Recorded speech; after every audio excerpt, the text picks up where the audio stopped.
What's up, everybody? Welcome to PLD Projects. This is a new show on PLD Projects. I'm your host, PLD, and I am joined by Ms. Lego, my friend. How are you doing? I'm doing very well, PLD, and after a lot of trial and effort, finally made it onto your show. That's right. We actually were supposed to meet up for an episode of Two Mediocre White Dudes on Film. It would have been obviously you're not a mediocre white dude, but you would have been an honorary mediocre white dude for one of the Halloween episodes. But best laid plans of mice and men, we couldn't get together. But I got to be honest, I've watched a lot of your videos. I've watched you with Mr. Fishback. I've watched you all sorts of things. I've always wanted to kind of collaborate with you. So when I had this idea in mind, I was like, this is something I think Lego would be into. Because I know your tastes. I know what your tastes run to. And this felt like it was right up your alley. So I'm excited to get to talk to you about this. Let me actually ask you that first, because I know how I got into V, and I'll talk about that. But how did you get into V? So the year was 2010, and Okay. my mother, who was probably like fourth or fifth grade when this came out, bought me the entire DVD pack of all of these, and I, being a bored teenager, watched them and absolutely loved them because Wow. aliens. Of course. Wow, I'm really aging myself now. I will say, admit to everybody else, this was my jam when I was younger. I had Star Wars on the big screen. This was my small screen version. I got into it when it was airing. I can't remember if I actually watched this during May of 1983, but I definitely was watching the weekly series, and I definitely watched the final battle. So I might have watched this like when I think they re-aired it in terms before the final battle. So it might have been then. But either way, I saw this when it came out, and it blew me away. The effects were brilliant, and they're even more brilliant now that I look back, considering 1983 network television. Now, granted, it was a very expensive show at the time, but even so, most of the effects still hold up pretty well, considering. Wouldn't you agree? Yeah, you really can't beat a matte painting. Like, it's always going to look good because it's a painting. I love those sequences when the motherships first came in, and we're going to get to that later on. But the funniest part to me, looking back now, the difference is that because of the matte paintings were done by obviously by different people, they all looked slightly different. They all had their own little panache, their own little flair. Some of them look better than others. There's the one, I think my favorite one, the one that still looks like it was done today, to be honest with you, was when Caleb and Arthur were at the refinery, and it came in over the air, and it just looked so realistic. And then it was followed up by one that looked, shall we say, a little less realistic. So the juxtaposition was Yeah. pretty Although having them look different, I do think is more realistic. Like, great. they probably wouldn't all look the same. So while it might have looked like a mistake back then, I think it adds to authenticity today. I agree. It's a very, very strong point. I will say, I think it's amazing to me how this franchise unfolded. The original miniseries was quite like, I didn't realize it at the time. At the time, I was a, what are 7, 8-year-old kid. It's an 8-year-old boy who loved laser guns and pew pew and the action pack. Mike Donovan, who was kind of like a little bit of almost a combination of Luke Skywalker and Han Solo. He was the good guy, but he still had that little bit of a bad boy to him in a way. So that was what I was in love with at first, which of course didn't really get lost along the way. I mean, if anything, that was amped up for the final battle and the weekly series. But looking back now, it's amazing how progressive, how timely, how timeless, and how deeply human this story is. The original miniseries, I mean. Yes. And also funny how I love the franchise. I love the whole franchise. But how the time we got to the weekly series, it turned into pretty much a soap opera with lizards eating people. That's pretty much what it was. I mean, that's a great soap opera, though. It is. It absolutely is. I think the difference is it was great, and then it was great for other reasons. Let's put it that way. Yeah.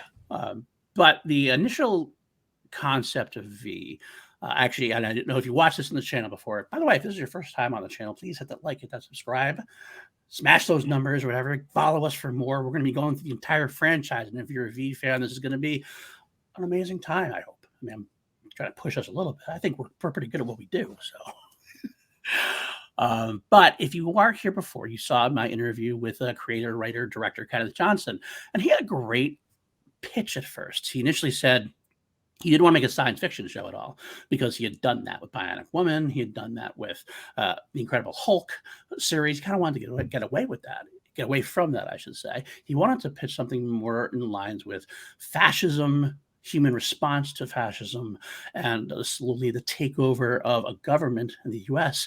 By outside nefarious forces through subtle means, not the usual alien invasion. Pew pew. We're going to take your bodies and we're going to, war invasion, yada yada yada. This is more subtle infractions, like how Hitler took over Germany, and it was a great idea. Just couldn't get it made because they didn't want to make that at the time. In fact, they said it was that Americans wouldn't get it, they wouldn't understand it. Yes, Americans wouldn't understand fascism. From what I've read, he was really heavily inspired by Sinclair Lewis's book "It Can't Happen Here," which has made kind of a comeback post, let's say, 2017 around, and has had some revivals. People written books with similar titles. It could happen here. Could it happen here? It can happen here. Very creative. He was also, can it happen? And it was also kind of inspired by War and Peace in terms of how the narrative kind of interthreads with a lot of different characters. Slowly, you can start to see like their connections to one another, which honestly is just really popular in a lot of disaster movies. I don't know why, but I do love it. Yeah, no, I get that. That's it's kind of funny how it is. Like you said, 2017 and everything. It really does feel. I watched it again, obviously, in order to do this review. I hadn't watched it in a little while, but I was watching it and going, "Wow, this is really I'm seeing this today happen in some ways, shapes, or form." It's something and that's why I get a timeless pitch from me as well. But what's cool about it too is that it's not like it's trying to be subtle. There's nothing subtle about V. I mean, the V symbol is basically the swastika without two of the lines. It's two dots instead. It's like the visitor youth, the analogy between the scientific community and the Jewish culture at that point. Like it's all pretty much, you take something out, you put it back, and if you don't recognize it at that point, I don't know what to tell you. Yeah, this is heavily an analogy for Nazi Germany. With, instead of having Hitler rising to power through their political mechanisms at the time, we have an alien invasion, right? Which honestly, from an 80s perspective, maybe that would have been more realistic to them. But from a current modern standpoint, I would much more believe someone just rising to power in office that way over aliens. I don't know, because we'll get into it, but there were a lot of times where I'm like, I have a question. Where's this type of person? Right. Like, where's the televangelists? Where are any American government officials talking about this? We only have foreign government officials that we see on air. Like, there were a lot of times where I'm like, I got follow-ups. They're not addressed. That's a good point. I mean, it is also, of course, a timely. It's a film of its time. Obviously, made in the 80s. There's only so much they can do, and I don't think you're going to get very anti-American at that point. Also, so that was one reason you're going to be very pro-American, or else you wouldn't have gotten it onto air at all. I think. But that is, you make some great points. I'm sure we're going to get into it. But for me, why it was so successful, as far as how it hooks you in and hooks people in, I think, had to do with the fact we had a broad, like a cast of millions, as they call it. And I think everybody kind of had someone they could kind of glean onto. Like their vantage point they could hook into. That's who I would have been. I might have been the person, I'm the person who'd be scared about it. I would be the person who'd be excited about it. I'd be maybe I wouldn't want to admit it, but I'd be the schmoozer who tried to climb the top of the social rung and giving up my friends. I might be the guy who's the resistance. I might be the guy who just wants to put my head down and not even think about it. I had a cast of millions. It was a well-cast production as well. I like almost everybody in it had some kind of starring or shining moment, relationships that were well written, well performed. And I think that was what sold it to everybody. It was a human story. And you had the alien sci-fi spectacular over the top of it, but at the end of the day, you really want that human story. Yeah, I mean, for me, the character that I like, the actor that I'm most familiar with, of course, is, well, I mean, Robert England, which I didn't even recognize him as Freddy Krueger from A Nightmare on Elm Street until someone pointed it out to me. I couldn't believe that was the same person. Right. But visually, who I most recognize was Mark Singer from The Beastmaster, which I love, and Leonardo Cimino from Yes. Monster Squad, Yes. where he plays kind of a very similar character, a Holocaust survivor. And then I love that they have a real life news anchor in Howard K. Smith. Like, that was something that I thought was a really phenomenal touch. I agree. I love seeing that because like, he gave it an air of authenticity. Here's someone who actually Yes. would be reporting on it at the time, and that's not something they did very often at the time. Like you look back at movies in those days, they never really took advantage of. You have people who do this; they would probably more than likely be happy to act as an anchor on TV. But it does; it gives you that. Oh, this is really possibly happening in a way, and that War of the Worlds way. Not that you're fooled by it, but it does lead that authenticity to it. I want to also touch base on Robert Englund. What's funniest about that to me is this miniseries is in 1983. The Yeah. original Nightmare on Elm Street, 1984. Couldn't be two different characters, really. It couldn't be two totally different characters. But what a fun thing for him. What a contrast and a show of how great a performer he really is to have such a dynamic difference of characters. And it comes across so well in both of them. Yeah, like the antithesis of typecasting, just Right. showing his range. I Right. fully believe him as being this bumbling alien, which we'll see, versus being this, nightmare demon ready to kill. Right. It's funny. It's funny about the in the interview I did with Kenneth. He said he brought up something that he said how he got Robert Englund to really capture the characters. He did something. He said it was bad. He's like something a director shouldn't do, but he gave Robert Englund two words. He said two words, and it'll unlock everything for you. He said Gene Wilder, and Robert Englund said that clicked with him, and then everything else kind of followed after that. And when I heard that, I'm kind of like, I see it. I see where he went with that, and it makes a lot of sense in his kind of mannerism, that kind of nebbishness about him, that kind of a way he explored that character. But what a fun character too. As we're going to see, I think when we're going throughout the entire series, I think one of the things we're going to have to mention is the very many Woollyisms that we get with his butchering of the, the English language, as it were. Some of the best comic relief comes from that. What a Absolutely character! relatable. 100%. That's right. 100%. But you're right. It had a plethora of great people. Mark Singer, I was also well aware of at the time for the Beastmaster, as well as some other few pieces of sci-fi genre TV. I actually knew of Frank Ashmore, who's in the Airplane movies, and so a totally different kind of character there. But they also had a lot of newcomers, ones I didn't hear of that really struck a chord. Jane Bowdler's Diana is fantastic. Um, Although she really didn't hit her stride until later on, I kind of feel like it's kind of funny looking back now. She has this kind of like, I don't want to say mousishness to her at first, but she's not the leader. She's kind of just there in her spot, but she has her moments when you get to look a little behind it and you see, oh, there's something more to this character, and I want to see where this is going to go.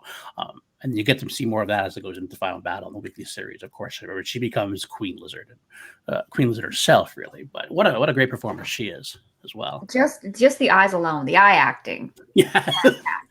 That is fantastic as well. A lot of great people though as well. Michael Wright, I thought was a great pick for Elias. He gave again feel like an air of authenticity to it. I felt like this. I could believe that this character was who he said. His relationship with his brother Ben, obviously the differences between the time with the street versus like the time with the medical student and everything else. And that dynamic was great. It seemed like we were watching different shows at the same time because it's always these little interpersonal things. You had the Maxwell family who had their own dynamic. What a great relationship they had. I loved Robert and Kathleen together. They had something about like that's the what you want to be as a married couple, really. Yeah, all the separate characters and their dynamics felt very lived in. Like, Yeah. I felt like we were getting real people, Right. which for something as short as this, which is about 3.5 hours, like, that's very impressive, especially considering they didn't have a lot of prep time and they didn't have a long shooting schedule. So these people really came in and did the most. And that's probably, they had a great script. They did, and the funny thing was, some of it, like if this is from the interview I did, you've already seen that. Lego, by the way, has not seen this. We're recording this before I aired it. That's why I keep throwing these in there, kind of partially for her benefit as well, but in case you haven't seen it as well. Mark Singer got cast the weekend before they started shooting. Yeah, he got cast on a Friday. They started And I shooting was on like, Monday. That's crazy. how does that work? I mean, because he had probably the most dialogue in the entire thing, I think, at this point. Well, if I had to pick, but Yeah, I what think a there are 56 speaking roles, which is kind of a lot for that's a ridiculous. TV miniseries. Right. And And that's what I was trying to say. It really is that they had so many different families, and yet none of them really felt superfluous. They all had their time to shine. absolutely, absolutely. And Well, I thought, like, shout out to, I hope I pronounce her name right, Blair Tefkin. Blair Tefkin, yes, Yes, yes. she was a recast because of an very unfortunate incident Wow. wherein after I think they were about 4 or 5 weeks into shooting, the original actor who was playing the character of Robin, Dominique Dunn, was unfortunately murdered. So they had to recast that role, and after a brief pause, which is, I mean, considering how, unfortunately troubled the production was, and people were, of course, saddened over this loss. This was still able to come out, and they very well, and the editing for the reshoots was done very seamless, I thought. Yeah, very much so. I believe there actually was one shot that I don't know. Yes, I don't know which one it was. I couldn't figure it out. There was it one shot of Dominic is in there. towards the beginning Okay. where you can just see the back of Dominique, where the mother is holding the two girls as the matte painting of the spaceship is coming towards them. Okay. I'll have to go back and check that out. I couldn't And really it's find it myself. actually, you'll see this a lot throughout the entire show. A lot of the scenes are recycled. So you'll see it twice because they use two different cameras with two different lenses at slightly different angles. So it seems like it's two shots, but you can tell the movement is identical. Yeah, and recycling when we get to the weekly series is going to be even more fun. I actually have a drinking game. We should play with that one. Oh Anytime we my see, well, let me tell you, all I got to tell you is that when we get to the weekly series, there's a shot of when the Skyfighter comes into the mothership, and it's like used, I think, at least 16 times. I want to say during the series, it's just like Oh my gosh. over and over again. It's fun. It's funny though at that point. And you're right. It is, considering not only there were like 5 weeks into shooting, but the moment, I don't want to get too many details, but obviously when she did get murdered by the subject, she was actually rehearsing with David Packer, Yeah. who plays Daniel Bernstein. So he was there during the whole thing, and so he had to rebound, obviously, from being involved in not involved in. He was Witnessing. there, witnessing, exactly, traumatically, but and he had a rebound, and then do this whole new story with Blair. So it's a tragedy, but they did put the tragedy aside. They were able to make pretty much magic out of it. But you did some great production notes. Why don't we start? We got a little off tangent. Let's go start with some of those production notes, and we'll go from there. Yeah, so this is V, a 1983 miniseries. It aired over 2 nights, May 1st and May 2nd. And I asked Alexa, and she told me that was a Sunday and Monday, and I'll take her word for it because she's a robot and she can't lie, right? Right. She's not an alien.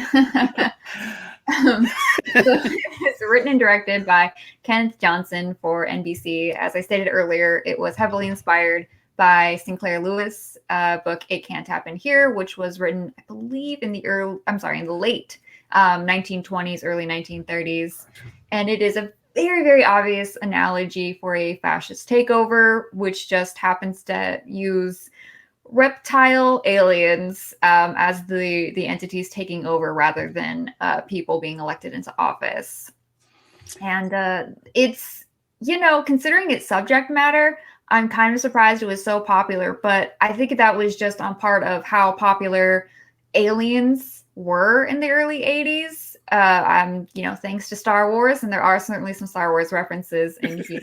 Quite a few, actually. I liked it. Being a big Star Wars fan myself, I liked it, especially the realistic high school murdering of the Star Wars score. I'm like, that's not quite Star Wars. I almost did they not play it to not get, so they'd have to get credit to it? Is that what it was? Was that what it was? But they did actually credit it with John Williams, so I guess that wasn't it. I guess they were just being a high school band playing. I wonder if it was a real high school band. Probably was. It probably was. It sounded like it. That's for sure. Yes. I don't know. I think PLD mentioned earlier that this was a large budget. I have read, I don't know for sure, but it says on the internet, so it must be true, that this was actually the most expensive miniseries at the time. I'm sure it's been far eclipsed, but yeah, it, as I said, aired on NBC, and it was the highest rated program they had for the past 2 years. It had a very large percentage of the national audience, given this is back in the day when there weren't as many channels watching this.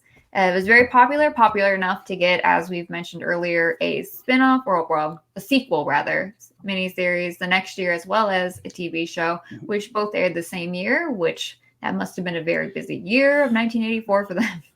It's actually the reason why that, and it's part of the reason why the downfall started happening. Because, first of all, the ratings you said, I remember I read an interview with Faye Grant, which was interesting. I can't verify this. Something Faye Grant said as a quote, so I didn't get to check the stats, but supposedly it beat the Super Bowl that year, which is impressive in and of itself. But what happened, I guess, is they went to air this. They got the idea. Brandon Tarketoff at NBC really loved it so much. I mean, it went over the time slot, like with commercials and everything else, Yeah. ended up being like 2 hours and 15 minutes instead of 2 hours or so. And instead of trying to cut it down further, because Ken said he couldn't get it cut down any further, Brandon said, well, I'm going to have to just call all the affiliates and see if they'll give me the extra 15 minutes. And they did. But as part of their deal with Warner Brothers, Warner Brothers wanted a weekly series. They wanted to get into a weekly series. Kenneth Johnson didn't want to do that. He wanted to do more miniseries. And he got under contract. He talked to Brandon Tarketoff, and they said, all right, we'll give you a sequel miniseries and then give you a 13-episode series to do, or 18 episodes. I don't know how about 19 episodes, I think, series. It's 19 episodes. I'm not sure what 19, the deal was. Yeah, I don't know what the original deal was, but then it was a weekly series, so Kenneth agreed to that. Unfortunately, what happened afterwards, which we'll get into when it comes to the final battle, there was issues with the contract, and according to Mr. Johnson, he said that Warner Brothers basically told him that they were afraid that he wasn't going to direct it as cheaply, quickly, and dirty as they wanted, so he stepped away. And yeah, supposedly they basically cut the budget in half, which is really strange because typically they will give you more money if you're successful when you do the sequel. That's why so many sequels look better than the first ones. Right, exactly. But ended up doing it to its detriment. It looks like Warner Brothers really wanted to get into the weekly series. They kind of wanted to skirt over the final battle. Unfortunately, as we know, it only lasted the one season. And that's part of the reason why. So there is an alternate universe out there where Kenneth Johnson actually got to do what he was wanted to do the whole time. And we could have had a tremendous run in the 80s. V could have been a franchise even bigger than it is. It's kind of interesting when I talk about it now. I remember obviously V being huge back in the day.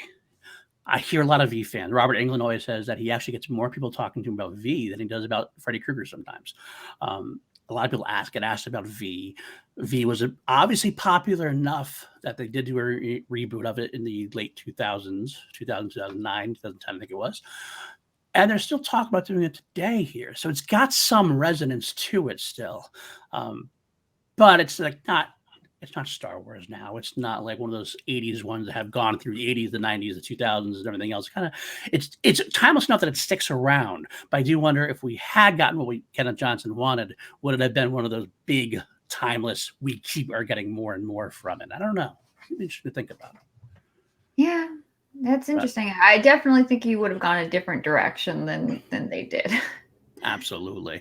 I mean, we'll get into. I want to continue the production, but I think that it's safe to say that V, the original miniseries, was a very heavy science fiction fascism angle, whereas the final battle was far more science fiction shoot 'em up. Let's be honest. It was still there. The overall bones were still there, but it wasn't quite as deep, wasn't quite as meaningful. It was a little more shallow. And like I said before, the weekly series, became basically, well, what did Diana eat this week? And how many blasts did I have? How many visitors did Ham Tyler shoot with his little MAC-10 gun or whatever? So, but yeah, let's get back to, all right, so it had 40%, like you said, had a large audience. And you know what? Actually, you mentioned at one point in your notes that I wanted to bring up the marketing of it. Yes. I love the marketing of the original V. They actually had, I actually remember this. So this part I do remember even as a kid. They actually had posters they put up at the subway station and posters up all the way around. It had the big V. It had like V, or I mean, it didn't have V version. It had aliens saying like they're coming in peace, coming soon. visitors are our friends, that kind of these posters. You're like, what the hell is this? I don't even know what this is.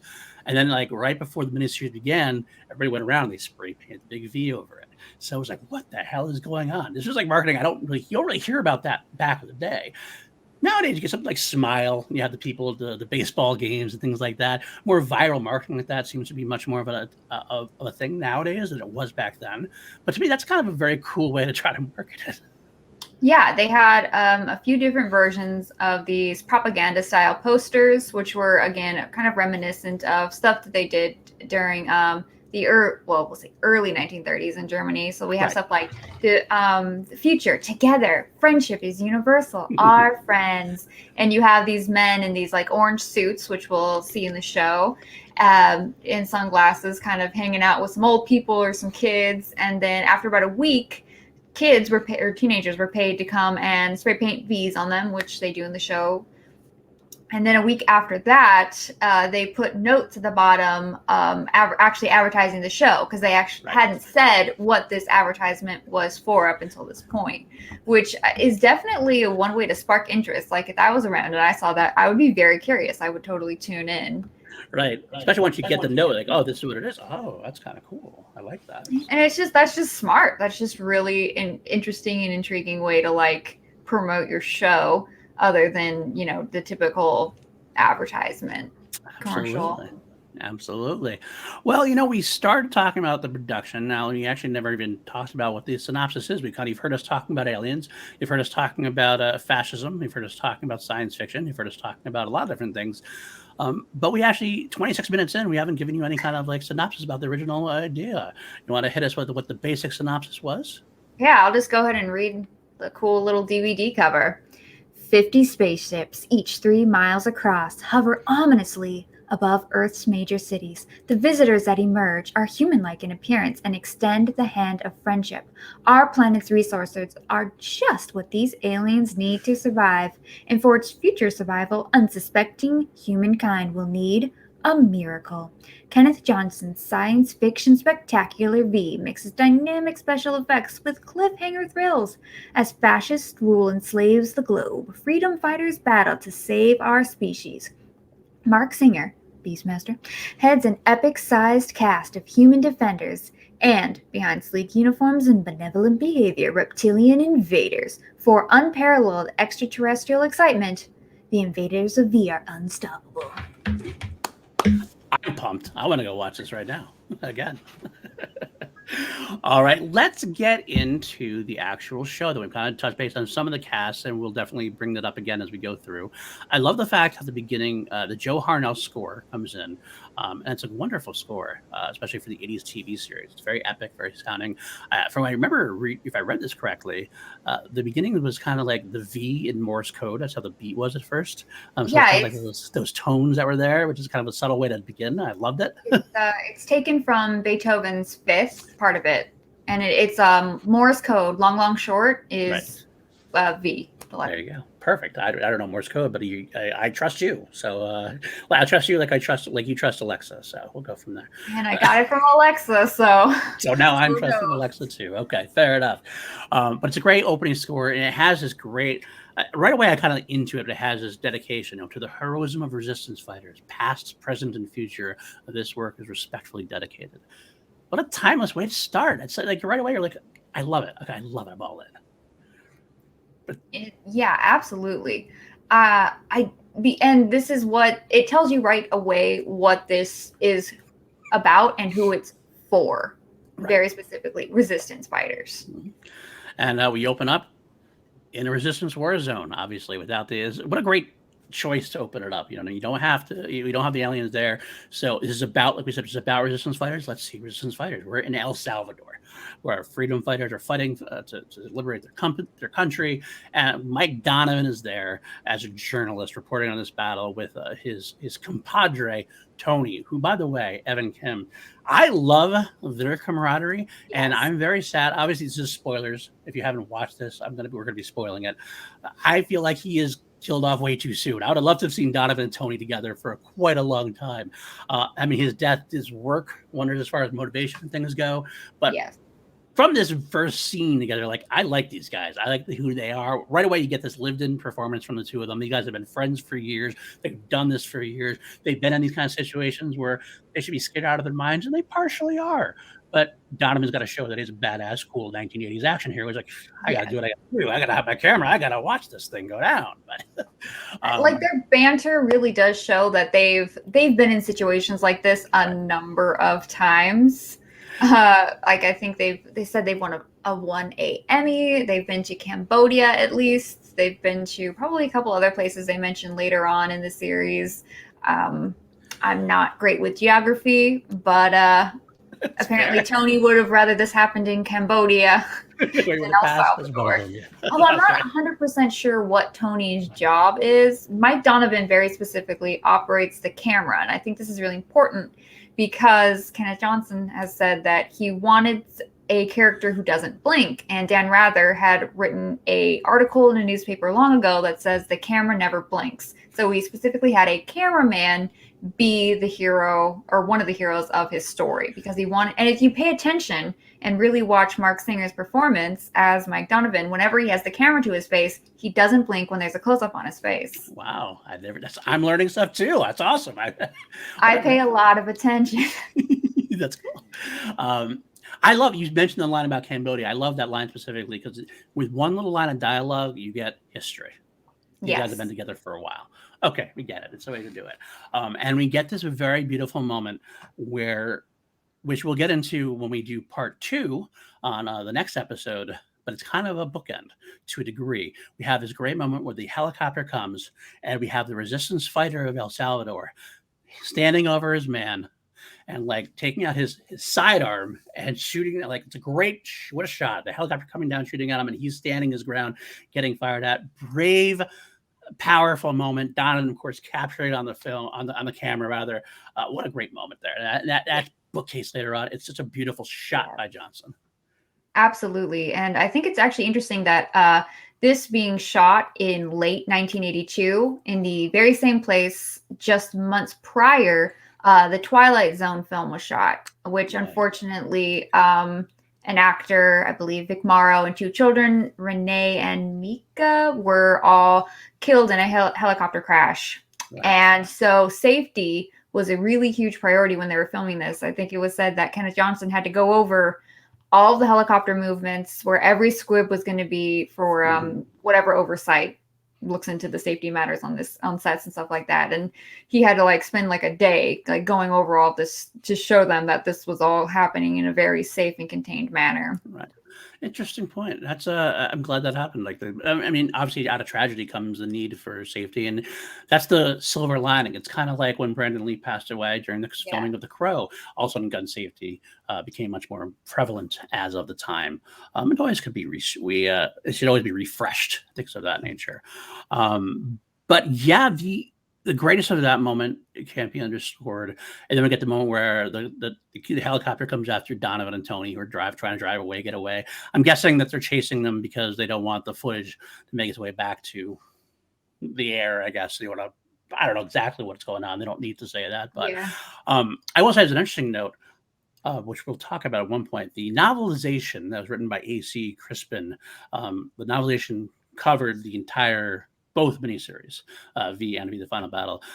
Obviously, Ham Tyler is shown much later on, introduced in V the Final Battle. It's intimated at one point in the novel, the original novelization, that Ham Tyler was actually flying the helicopter in El Salvador. Well, that's funny. I like that tie-in.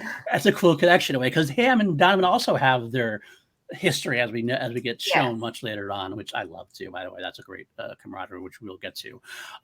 But there we are. We have this whole sequence. It's well done. You're kind of all in on this action sequence. You almost forget what this show is about it was, because you're kind of like, okay, well, what's going on here? And then when Donovan tells Tony to run to the woods after the car crashes, Donovan's going to draw the fire, as only the 80s action hero is going to do. And then the spaceship comes in. What an iconic shot. Spaceship comes in. The helicopter flies away. And Donovan's got his camera. Only hesitates 3 seconds. It's like, oh, and there we are. Yeah, he just runs. I like this scene because it's really setting up Mike is someone who will risk himself and his safety, not only to film what's happening because he's a reporter and that is important, that is his job, but it's also important to disseminate this information so that people are aware of what's happening. But he's going to make sure that the people around him are safe, and he's willing to risk himself to do so.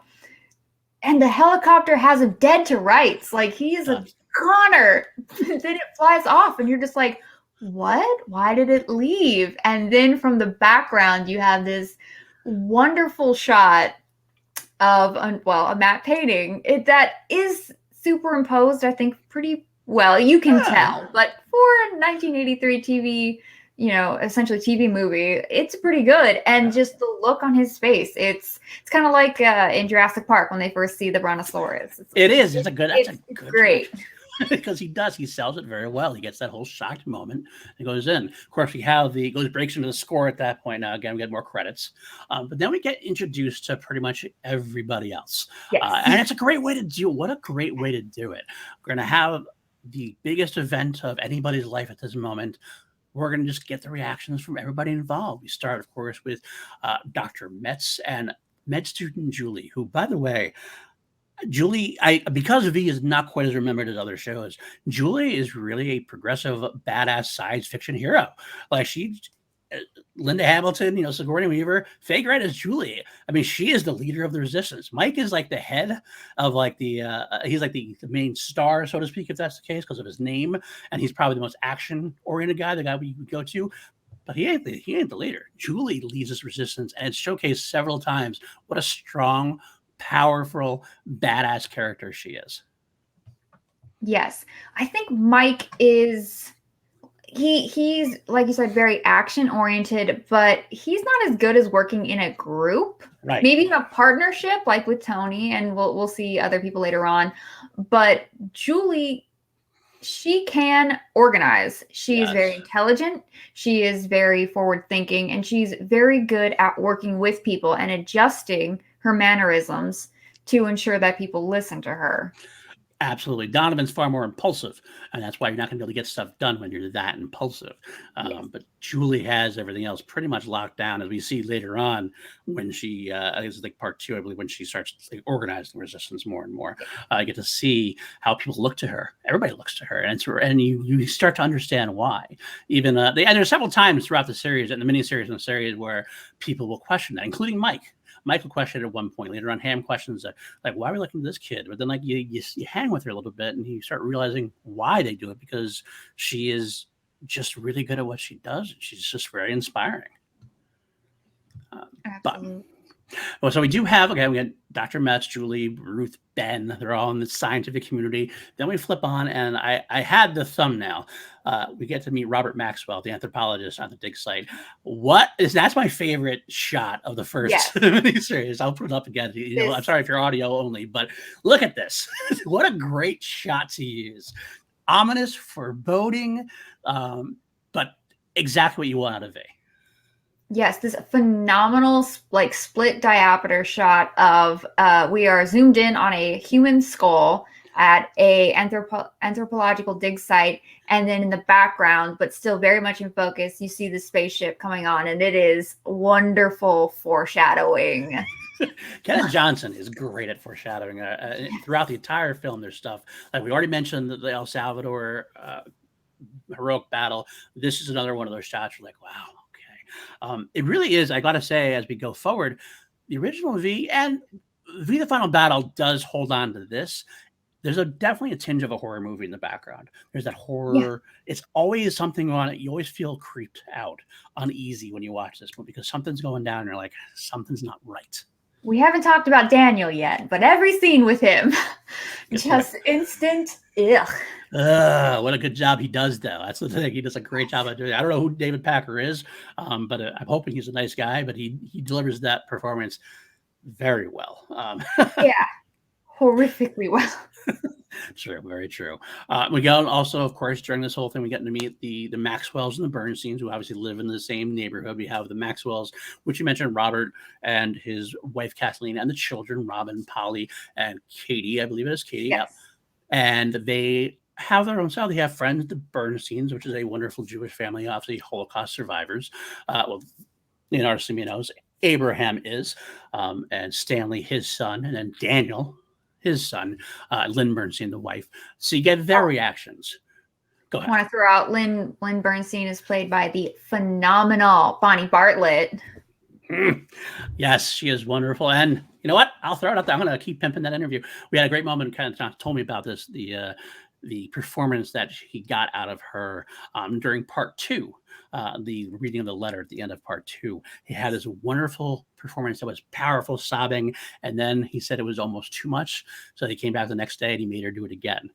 And he had it more subtle and drawn out, and it worked better. And she was very angry at him. Right? She's like, I had the performance down, but then she saw it. She was okay. I see what you're going for.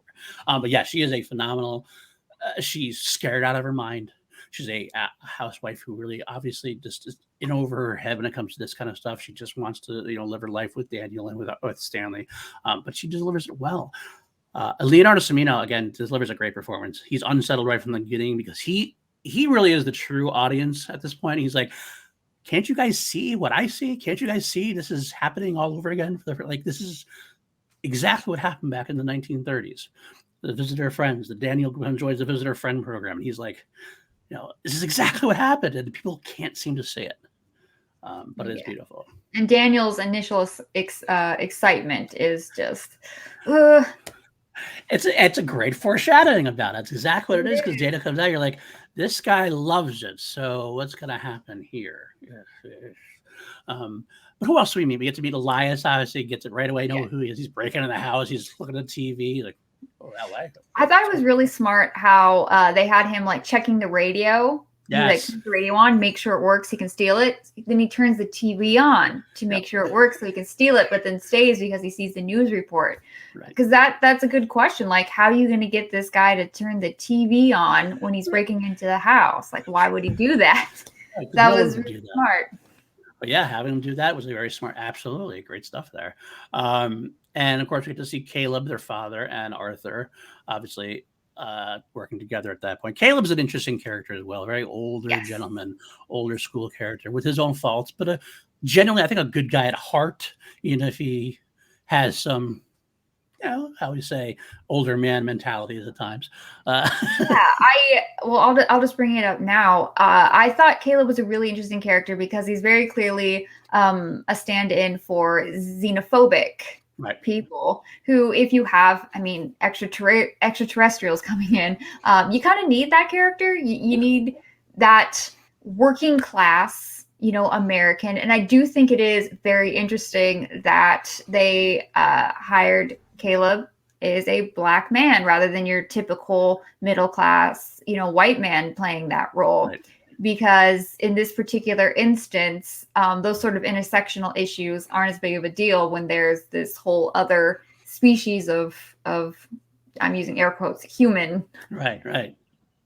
Yeah, absolutely. It's a good. I think it was a great choice to have him be the one who shows a little bit more of that xenophobia, like you said, and for good reason too. He has some great lines. He's kind of like, what, I already, as a Black man, I'm struggling already getting a job with these people. And I'm fine with Mexicans and with these people, and now I got these people who aren't even from this planet. And it showcases this aware of their struggles in society at the time. It was a nice little touch. A lot of the casting is so spot on because of the nice little touches like that add to it. Not just superfluous. It's just a nice little the frosting on the cake, as it were. Yes. Got to meet Julie, of course, and then we get to meet Julie's boyfriend, Denny, who is a stockbroker. He's pretty much a superfluous character. We don't much from him. His main motivational goal basically is to push Julie away when things go south quickly, so to speak. But in a way, it's like, you can blame him for being a dick, I guess. He's a dick to it. I can. You can blame him for being a dick, but at the same time, it's kind of like you need those characters to showcase how people are reacting and how people are being driven to these weird, like, separating. He's the man that he showcases how the visitors are separating people and keeping people apart, keeping that like resentment between them, making them argue amongst each other to keep their view on there instead of on the real issue. Obviously, absolutely. I think he also does two other very important things. One, he is a stockbroker. Yes. I think it's very important that money is it's not referenced a lot, but there are points where it is mentioned in terms of inflation and later on, and in terms of how difficult it is to get certain things like, I think they said hamburger was becoming difficult to get. Eggs. Yes, eggs. Eggs is what it was difficult to get. And alcohol, stuff like that. I think having him being in a situation where, okay, we have these alien invaders. I am a stockbroker. The stock market right now is not open, and I'd hate to see what would be happening if it were right now, is important because, generally speaking, if you have a situation like this, the economy is something that would be on everyone's mind. Right. So I think it's something that has to be mentioned. And the second important thing that he does is when Juliet is in a situation where she realizes that he's losing business and that it's because of her, and we'll talk about why in very shortly, she leaves him, and it is heartbreaking for her. You can clearly see like this is not something she wants to do. It kind of sets it up like these two are very close, but it isolates her, and that pushes her forward, and that is very important for her character. Yeah, she needs to be, I think, alone for the resistance angle for her as the resistance leader to work. Because if she has someone like that to lead on, it doesn't work as well. It kind of like you have that moment where he's like, he wants to do the right thing, but at the same time, he wants to do the easy thing. And when she gives him that ultimatum, that like, well, should I stay? Tell me to stay, and I will, kind of thing. That's what it felt like, and he can't. Like, well, he kind of wishes out. He's like, you got to do what you think is best, or you got to do whatever you think is right. But it's also the quiet cowardice that Yes. some people have. That's on display, which was done very subtle and very well, I think. 100%. And they showed that. Yeah, they showed that throughout the miniseries in different kind of ways. They also show the quiet resistance as well. Like, there's some characters that aren't big characters, but they have moments of resistance. And I'm meaning, like, I can't remember the guy's name now, but the refinery worker who Caleb talks to at one point. You don't see him do a whole lot with the resistance, but he has that quiet anger that he's gonna help out when he needs to, kind of thing. And I like that as well. Another character we haven't mentioned introduced during this whole time, and a little bit after, big character is Sean Donovan, Mike's son, and his mother, Donovan's ex, Marjorie, played by, of course, Growing Pains, as Joanna Kearns, which is a nice. Love Growing Pains. Love to grow up. Absolutely. What I love everything about this relationship, because obviously Donovan's a world traveler. He's busy in his job. Obviously, you can see why it didn't work out.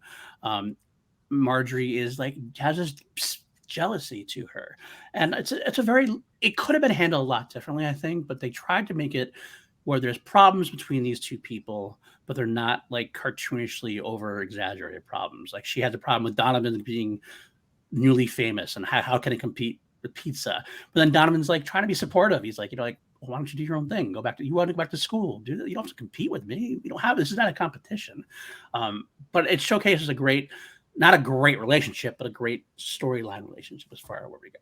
Yeah, I liked how Mike Donovan is a supportive character towards the people around him. He's not just, a tough and grizzled kind of reporter. Right. He does care, and he does have a family, and these are people that he needs to support. And his job is something that's important to him. He doesn't see it as something that he doesn't see himself as a celebrity or nothing like that is going to his head. I think that was important to showcase that. And you understood, the mom's pain, especially in 1983 when there weren't as many options available to women. And I actually want to touch on that later on. Okay. Absolutely do that. I'll also touch base here. I'll throw this out. If we end up doing the novels that come out later on, there is a whole book that Marjorie actually gets to come back for. So the Donovan and Marjorie storyline, which we'll get to at some point later on. One other action before we go through the actual where the visitors come and start interacting. One other character I want to mention who I did really enjoy was Sancho Gomez. Yes. The gardener, from Mexico. Obviously, they play on his heritage. He's someone who's obviously helped people cross the border, and that comes into play during the storyline. He's a good guy at heart, but he's trying to make ends meet. It's a great little touches that showcase bigotry. They showcase prejudice. They showcase how real it is at the time, and again, it's like Kenneth Johnson wants to show all those different angles. Like, what would this person do? What would this person do? And you take the backgrounds of these characters, you filter it through this prism of what's going on with fascism at the moment, and how would they react? And how do they react? And what are the people around them? And they educate people in their own way. I mean, the relationship between Sancho and the Maxwells is one really powerful statement that's made there. Absolutely. There's a phenomenal scene that happens later on where Sancho is hiding a family to help them get across a checkpoint. And it's this inversion of what you typically see of an Hispanic man helping a white family, affluent white family, get across a borderline. And I think that that's kind of important to show that, but it's also equally important that they still show that people are still being very bigoted towards him, and like they keep misnaming him or making fun of like the restaurant that he would eat at and stuff like that, to show that even when you have a scapegoat, which we'll talk about how the scientists there's this like moral panic and scapegoating towards the scientific community, there's still lower level like racism and bigotry going on. And yet they show, I don't think Kenneth Johnson he never shies away from showing the bad side of people, but I think he always also tries to show good people that are in the same light. And you mentioned that sequence, and it's one of my favorite sequences in the whole thing, because we have this whole thing where obviously he's smuggling the Wade family throughout, trying to get him past the border. We saw the same border before, because the Maxwells initially were going to try to drive out, and you saw the guy get shot who was trying to help out. You're like, oh shit, what's going on here? So they try to get him through, and you have the two cops. The one cop who's kind of the asshole about it. He's just like, orders are orders, or whatever. But you have the other cop who he's a good guy. He's a good cop. He's trying to do the right thing, but he's trying to live his life. That's his job. He's being told he's got to stop these people from going, and he hears Katie moan or whatever. Who's very young. Very young, yeah. They're trying to quiet her up with candy, but she's almost a toddler, pretty much. She's like, a little more than a toddler, but not much. And she makes a noise, and he hears it, and it's this great moment where he stops, and you're like, it's a great tense moment. You're like, oh, yes, fuck, what's going to happen?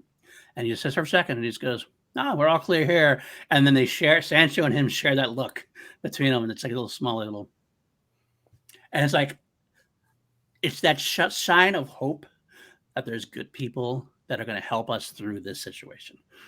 They're out there somewhere. And I think it's important to have, because if you have a horror themed like movie like this, where it's about oppression and about fascism and about how basically evil people can get, it's important to show every once in a while that not everybody was that way as well.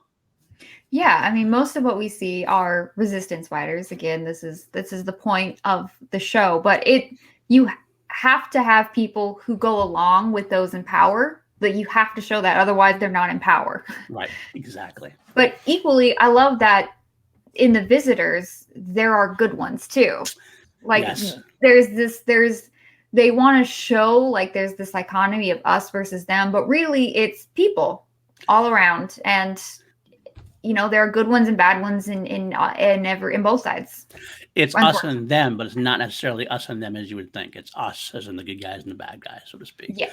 And we get to learn that, absolutely. And again, like you said, we see a lot of resistance fighters. This guy's not a resistance fighter. He's still a good guy. He's trying to do what's right. And that's important. All right, so we get that. Obviously, the visitors come down. Visitors make their speech. They meet on the top of the UN building. That's where they're going to have, which is interesting in and of itself.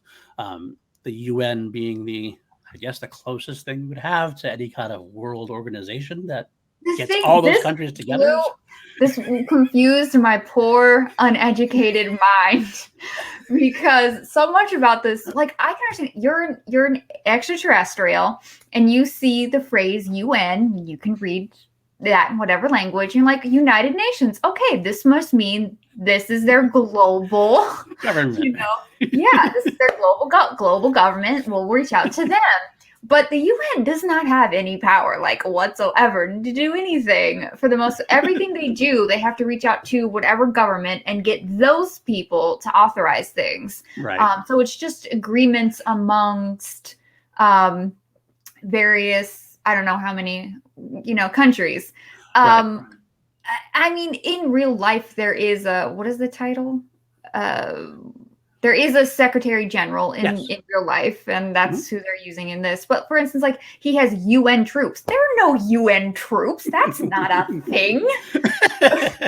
Like there's like, I mean, I get why an alien would think this is the wise choice, but what bothered me is that we never saw any U.S. government official. We never heard anything about any U.S. president. Yeah. We never heard anything about any foreign leaders or foreign government officials. Nothing. Like we just saw the Secretary General of the UN, and we saw some foreign scientists, but that's it. Like no one in actual power did anything or said anything about literal aliens coming to Earth in this reality.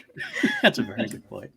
I think it makes sense that they would do that because, as far as the UN goes, if you see the UN, if you got to touch base all these governments around the world, then you gotta. That's the one way to touch base on everybody at once, so to speak. But we do get the moment where, obviously, this is a great moment. They come down to the space on a spacecraft, they open it up, and Secretary General goes aboard. And what a great, again, Johnson does a great job with tension. He lets him linger in the ship long enough where like you're like, okay, what's going on? You get to see these different people react. You get to see they're all different people watching. Sancho, Caleb, Elias, Arthur. I thought how he showed this was really well done. How he showed this scene, especially, and the scene wherein the aliens arrive, is that he shows a broadcast of news network with a real news anchor, Howard K. Smith, talking about this and saying what's going on. And I think this one, we're introduced to, what is her name? Christine Walsh. Christine Walsh, who is like the reporter that is working with Mike, who's of course the cameraman. And we're showing them broadcasting to all of these characters. And we're seeing the various different, which I felt were very realistic reaction. Like Mike's son, Sean, is very excited that his dad is on TV and he's going to go above or to go into an alien spacecraft. That's kind of cool. We have Abraham, who is very concerned. We have Daniel, who's very excited, and he's hanging out with the Maxwell family, and they're all talking over each other, which is a very lived-in thing. Spielberg does that a lot. You can see it in like Close Encounters and stuff like that, where all the characters are talking over each other, which is just what kids do. Absolutely. I love the little girl, get me a soda, please. Yes. But I also love Robert Maxwell. Really quick, I want to interject. While you mentioned the Maxwells, that's one of my favorite moments is watching Robert Maxwell's reaction. Oh my God, do they have 4 fingers and a thumb? He's like scientifically going, oh my God, this is like different angles. Yes, as an anthropologist, he's looking at them because when the first alien John walks out, we're only ever told they're just called the visitors. So and they're from the 4th star from the star Sirius. Right. I'm sorry, they're on the planet 4 planets away from Sirius. I can English. They look like people. They sound a little different. They have some sort of like voice modulation, which I felt was done pretty well in the show. And they wear sunglasses, but really they look just like us. And he said their evolutionary track must have been identical to ours. Of course, we learn later this is a facade, but we don't learn about that till a little later on. And it is such a great reveal. And I will say the makeup was done very well when we get to that. But the Secretary General going into the spacecraft, which was also very well built, it's like he said, we come in peace, come on in. And he's just like, okay, I guess I'll go aboard this alien spacecraft. And I'm sitting there like, it's a trap. Admiral Akbar, it's a trap. Exactly. It feels that way. It does feel that way. And I got to be honest with you, it's funny knowing what we know later on coming in. When I was younger, when I rewatched this, I thought to myself, oh my God, did they just convert him in there while he was in there for 5 minutes? Of course, obviously not. They were just like introducing themselves and all that stuff. But that did go through my young childhood mind at that point. But agreed, though, you get the great, again, view through everybody as it goes on. And it's exciting. You get to see Christine and Mike and Tony go up to the ship. And I thought it was, again, you mentioned it before, it was well done. Instead of showing you that encounter, we don't see that encounter. We see it as it's broadcast later on TV, which lets us almost like we don't get to, as the audience, get to see inside the spaceship yet, really. We're still got that removal, that one step removed, so to speak, which lets us go, well, we want to see what's going on there. They save that for later on. It's a great little, like, here's the crumbs, keep following the crumbs. And Oh, speak. I wanted to touch on that. I mean, I felt like when I was watching it, I'm like, well, this was clearly a shortcut to save money and time, but focusing not on the aliens, but focusing on the character advancement, I do think is a really good and smart way to do it. Especially, I mean, even if you had the budget, I do think that's just a better way to do it because it advances the story more quickly. But we also get to see Mike and Kristen's relationship. Christine, I get it wrong every time. We do get to see their relationship. And I think that she is a very interesting character. And we kind of bypassed it. But Mike's mother, Eleanor, was also one of the characters that we saw watching the news broadcast. And she is married to a gentleman, Arthur, who owns a refinery. And we kind of skipped over what the aliens say they want to do. They're here for a very specific reason. They said that they've traveled 8.7 light years from their solar system to ours, and because we are the first intelligent life that they've encountered, which is not true. And they come in peace, but they are in a environmental crisis, and they need to manufacture a chemical to save their planet. And they can do that here. So they want to retrofit some refineries to produce this chemical. And in exchange for that, they will share a lot of their knowledge with us, which seems great, I guess. Maybe, hopefully. Hey, they can travel through space better than we can. So clearly they must know some stuff. It does even throw me for a loop, though. I will admit that it's like, wait, so your planet is on the brink of disaster, and you're going to help us? Well, I mean, there's not like one form of knowledge. I mean, clearly, and environmentally speaking, they might not be the best people to learn from. But, you know, they've made mistakes and they've learned from them, and they know how to manufacture some chemicals that can save them. And we don't know how to manufacture anything that can save us. And if we do, we aren't. So maybe there is things to learn from. Fair point. Real quick, I want to tell you brought that up, and you brought up Eleanor. I want to bring up two things because a lot. Johnson does a great job of letting us know little things or advancing characters and like little quips, let you know who the characters are. And Eleanor is one of them. We don't know who Eleanor is really until Arthur just goes, you worried for him? And then she answers, yeah, since like the day I gave birth to him. Okay, Donovan's mother now. Okay, great. So in a way, it's a one-line exposure. Okay, this is obviously you can tell who she is, that she's not the same type of character as Donovan. She's definitely much more of a, you gotta help, we need the prestige, you can do this, you should do this kind of thing. Yes. So Arthur, her husband, owns the refinery that Caleb works at, which is important to know. And we start to see more and more of how these characters are connected to one another. And in the end, obviously, they will all be connected because they're in the resistance or they're on the other side. Which, again, that was kind of taken from how Tolstoy wrote War and Peace, which is something that is just, again, used in so many disaster stories. I don't know why, but it's so enjoyable. Category 10.5. 10.5 in category 6, Day of Destruction. Great movies. 800 characters all come together. It's a doozy. That's right. And you have the same, and you're right. Obviously, Ben Taylor's a doctor. He works with Julie. Ben Taylor's brother's Elias. Ben's father's Caleb at the refinery. They all come together. Another one I mentioned, though, is the fact that it's Julie's response to let you know who she is as well. Everybody's all excited about what's going on. He's like, wow, all this stuff. And she's like, I'd like to get into his DNA. And then like the whole like, well, talk about an offer we can't refuse.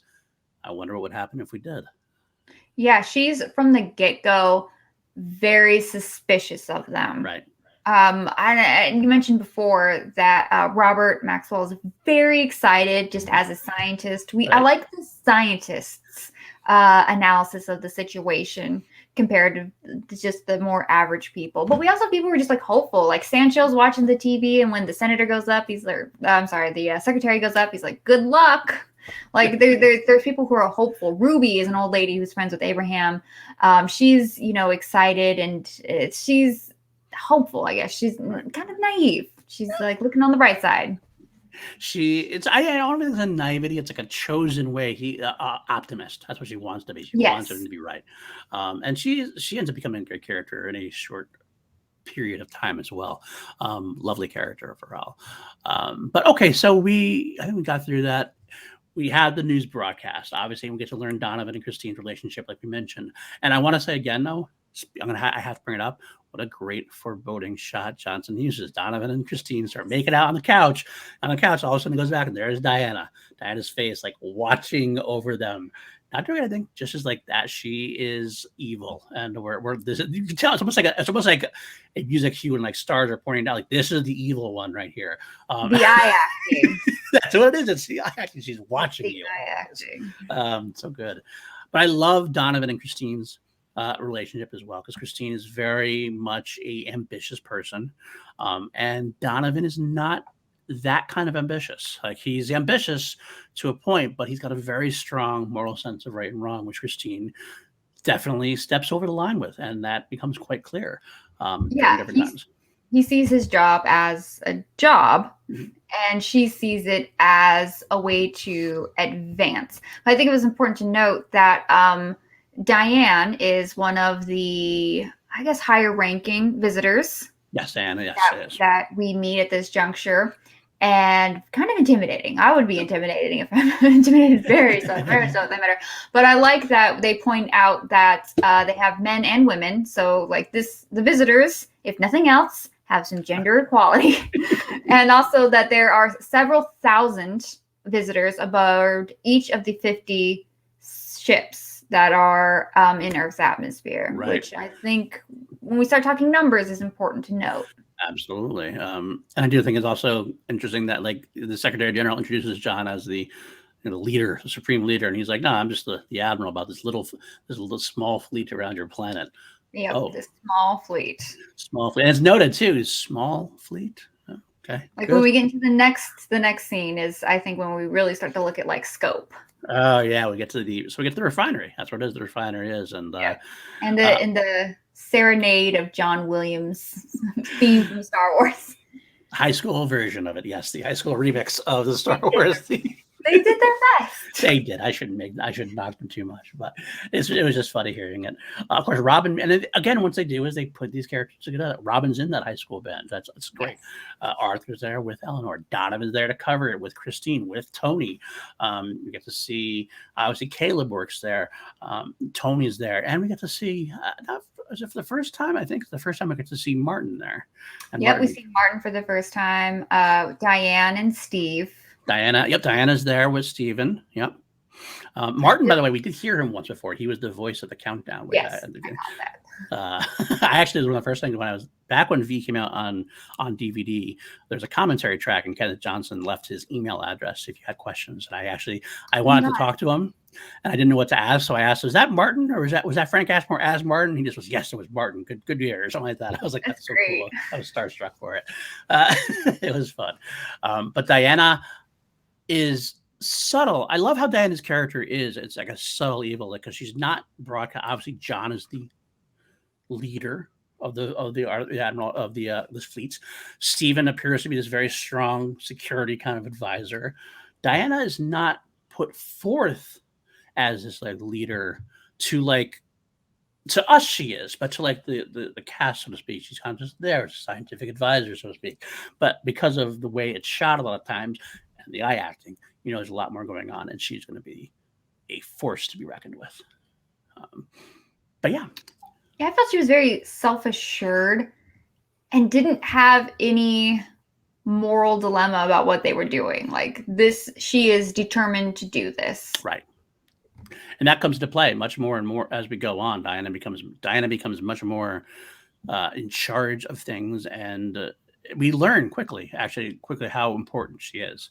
But not quite at this point. We have the cast of thousands here. Get to see the ship come down. The visitors are coming out. They're going to be retrofitting this refinery, and you think they're done, and all of a sudden another ship comes down. Yes. And more than one person actually says the line, like, I didn't think there would be so many of them. How many of them are there? I think, when you're watching the scene, there aren't actually that many. Like if you just count them. I don't think they had the time or the budget to really give you a full scope of having hundreds of people there or anything like that. So I thought it was really smart to have the characters comment on it in dialogue to give the impression of the scope that they visually just weren't able to achieve at that time. Right. And you also at this point see that they do all dress identically in these orange uniforms with these like pseudo kind of analogy to a swastika symbol on their insignia on their shirts and hats and whatnot. Yeah, like it's intimidating, I guess. And this is also where we, see Caleb being kind of angry that they're there and Right. exist.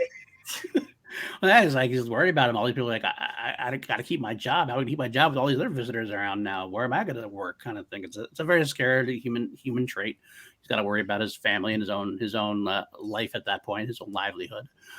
We do get to see a lot of cool people there. Of course, was there we get to see Harmony there, Love and Harmony is a great character. Harry, she's what we need. She's the person who she's naive to a point. Obviously, she just believes kind of what's put forth. There's times that you're like, you believe that. No one else has believed that, but she's going to believe it. But she's got a great heart, and you really like feel for her. You want her to be happy because she wants everybody to be happy. Yeah, she works for a food truck, and I feel like they could have just named her character customer service. She had that attitude on the whole time. pretty much. Yes. So at this point, we also get to see the next thing. Sorry, I just lost my mic went off for a second. At this point, sorry about that. I'll edit that. I'm going to edit that one then for that. At this point, we also get to see the next sequence is Daniel quitting his job. Yes. And it's a small moment, but I think it's very important as far as the dynamic of the family goes. This is a guy who obviously he said he quit. Why? Because the register was short and they blamed him. They don't outright say if he was stealing or not, but they kind of imply this is not a great guy. He's lost. But I think what they do good in this, and I mean, you can correct me if I'm wrong, and maybe you have a different perspective on it. I feel like they don't outright kind of make him out to be an asshole. They kind of outright make him out to be this like guy who could go either way. He's not necessarily a bad guy at first, but he has all the wrong momentum, and you can tell that this is going to be something that's going to go the wrong way as everything goes down. Like he could have been good. He could have been a good kid. So I saw him as a sort of 1980s prototype trademark nice guy. Yeah, that's a good point. He's a very entitled young man. I didn't actually read it as he actually stole the money. I read it as his register was just short because he's dumb and probably made a mistake. And they blamed him because it probably was his fault. I didn't see it as him stealing. But I think this is important because this is quintessential disenfranchised youth, particularly disenfranchised young man who is entitled. And he wants to have a place of belonging and achievement. And this is what's going to lead him to join what is the equivalent to the Hitler Youth of this Visitor show. Friends. Yeah, the Visitor Friends with Brian. Visitor Friends. Yes. Ooh, it gets dark fast. It really does. It really does. The next little bit, we don't see a lot of the party. There's a party that Eleanor hosts with the visitors. We get to see it more from Robert and Kathleen's side. They tell stories about it. And I love this sequence because it's Robert being scientific. He's like, did you notice anything? I try to notice everything I can. The cold to the touch, avoided cooked food. Of course, and the birds didn't like him. We also didn't mention when the aliens showed up, the mice in the lab that a lot of the doctors working at just went absolutely feral. Yes, and it's again great foreshadowing because obviously their dinner, as we come to find out later on, they're maybe snacks. It's like they're like the canary in the coal mine. Like they're saying there is gas in here. Let's go. Get out. But I also love that Kathleen is the same way. She noticed other things. She noticed more the socio side of things, the social side of things. Like Barbara's not his mate; she's just there, and so it's great having that relationship with each other. Obviously, they know each other very well. They support each other in terms of their own findings, but they want what's best for everybody and their family. As far as the family goes, but I did love them as a exposition. They get things out that we need to know. They do it in a way that showcases them as a family you want to look up to, the way you want them to succeed, you want them to be Yeah, happy. just like the Mike and Christine, it is the exact same thing. We are getting a phenomenal character moment with this exposition that truncates the story and advances the story without having to draw it out by showing us everything that's happening and then retroactively explaining what we just saw, because we might not have noticed that he caught that the hands were cold. We might have just thought it was him making a weird face because he was shaking an alien's hand. Right. You know? So I think that's a really smart way to write it. Yeah, absolutely. Or edit it. Both. Yeah, either way. I think at this point, if I remember correctly, this is the part not too long after where we have our first real sense of something being wrong because of Robert's, I don't know, boss is the right word, or at least associate. Quentin is another scientist anthropologist. He has a folder with like these like gridded pictures of John, like he's seeing something that we're not. They don't say anything. It's just like you just see, it's all visual. It's all him going with his pipe. Something's not right, kind of thing. But he goes out of the car. Camera turns. The refinery horn goes off to make you jump out of your seats as you see a visitor face. That's it. That's all you get. And it freeze frames. Yeah. What a great way to do it. A great way, because it's a scare tactic, it's a jump tactic, but it's also leaves you open like, well, what exactly just went down? We don't know yet. But it's that first real, besides the animals freaking out, it was that first real sense of horror. Something's going down. Yes, it's that moment where I think this is at this point, this is where the story starts. Up until then, it's just information. We're getting information. Now something has happened, and we're going to start to like understand, and we're going to start to get our action, and we're going to start to get our investigation. Yes, exactly. It's soon after we actually get to see Willie has meet Willie, and Willie meets Harmony, meets Caleb, and obviously we learn a little bit about Willie through his, as I call them, the Willieisms. He's butchering the English language. He keeps trying to say he's just. And yes, Caleb, he's so just. He's so just. I relate. Exactly. And Caleb, of course, has no patience for him. He's obviously no patience for anybody at this point. Sends him on his way. But he meets Harmony, and Harmony and Willie are really relationship goals. Yes. To be completely honest with you, she's just trying to help him. He's just trying to live and be helped in a way. Yes.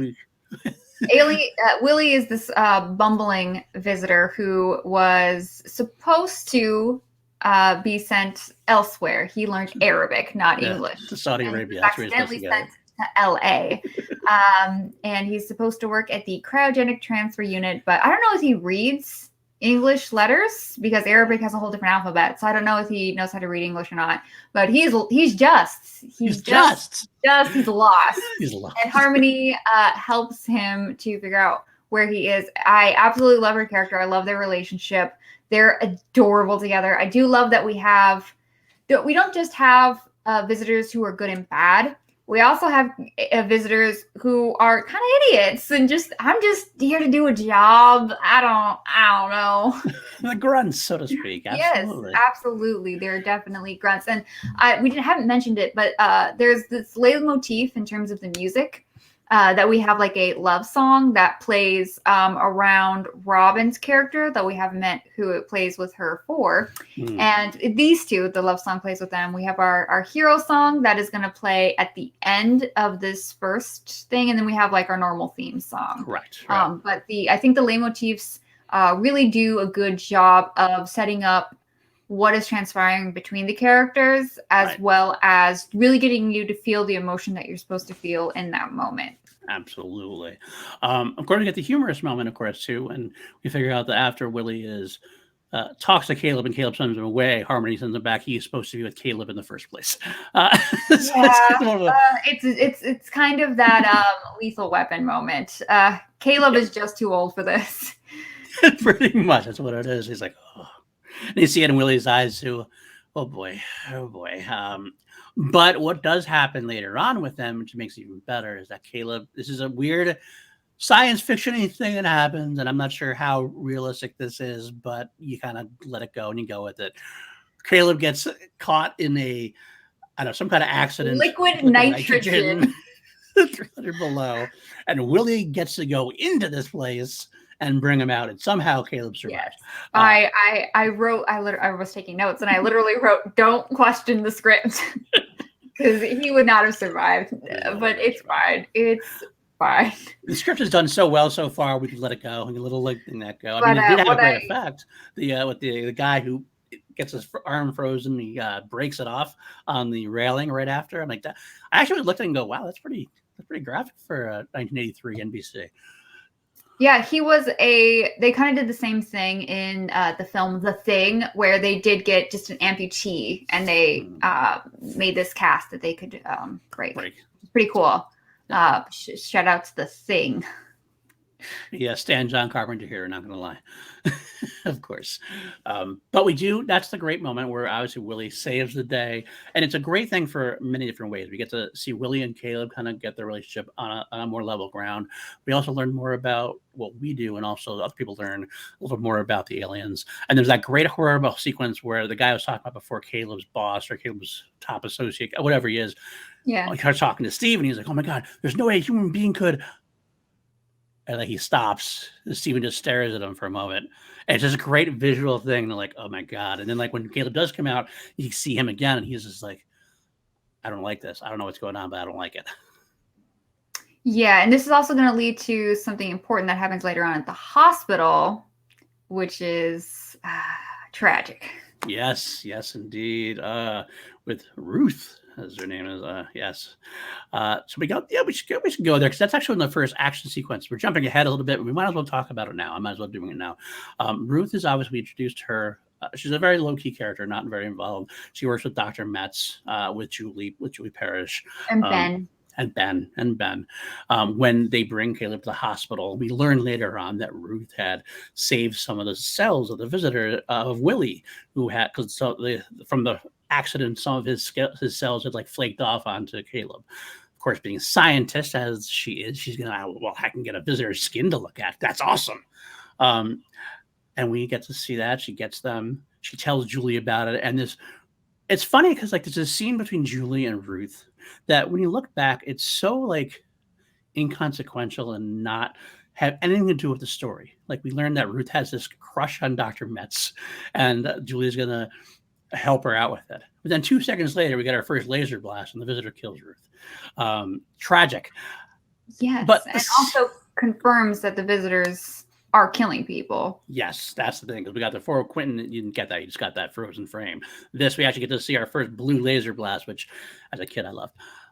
But what it does do, it shows Julie being the charged woman. She's like, you like him, we're going to do something about it. She's not going to lay back. We're going to make sure. I love that line there. We're going to see that we're going to make him say that no Belgium the only prize he has, kind of moment. It's such a great little sequence there. Like that's what I was trying to say is like, in the grand scheme of things, it doesn't really mean anything story-wise. We lose her 2 seconds later, but it's great character building, which they do a great job. But also, I think that makes the loss of her more impactful. Like this is a person that she had stuff she wanted to do in life still.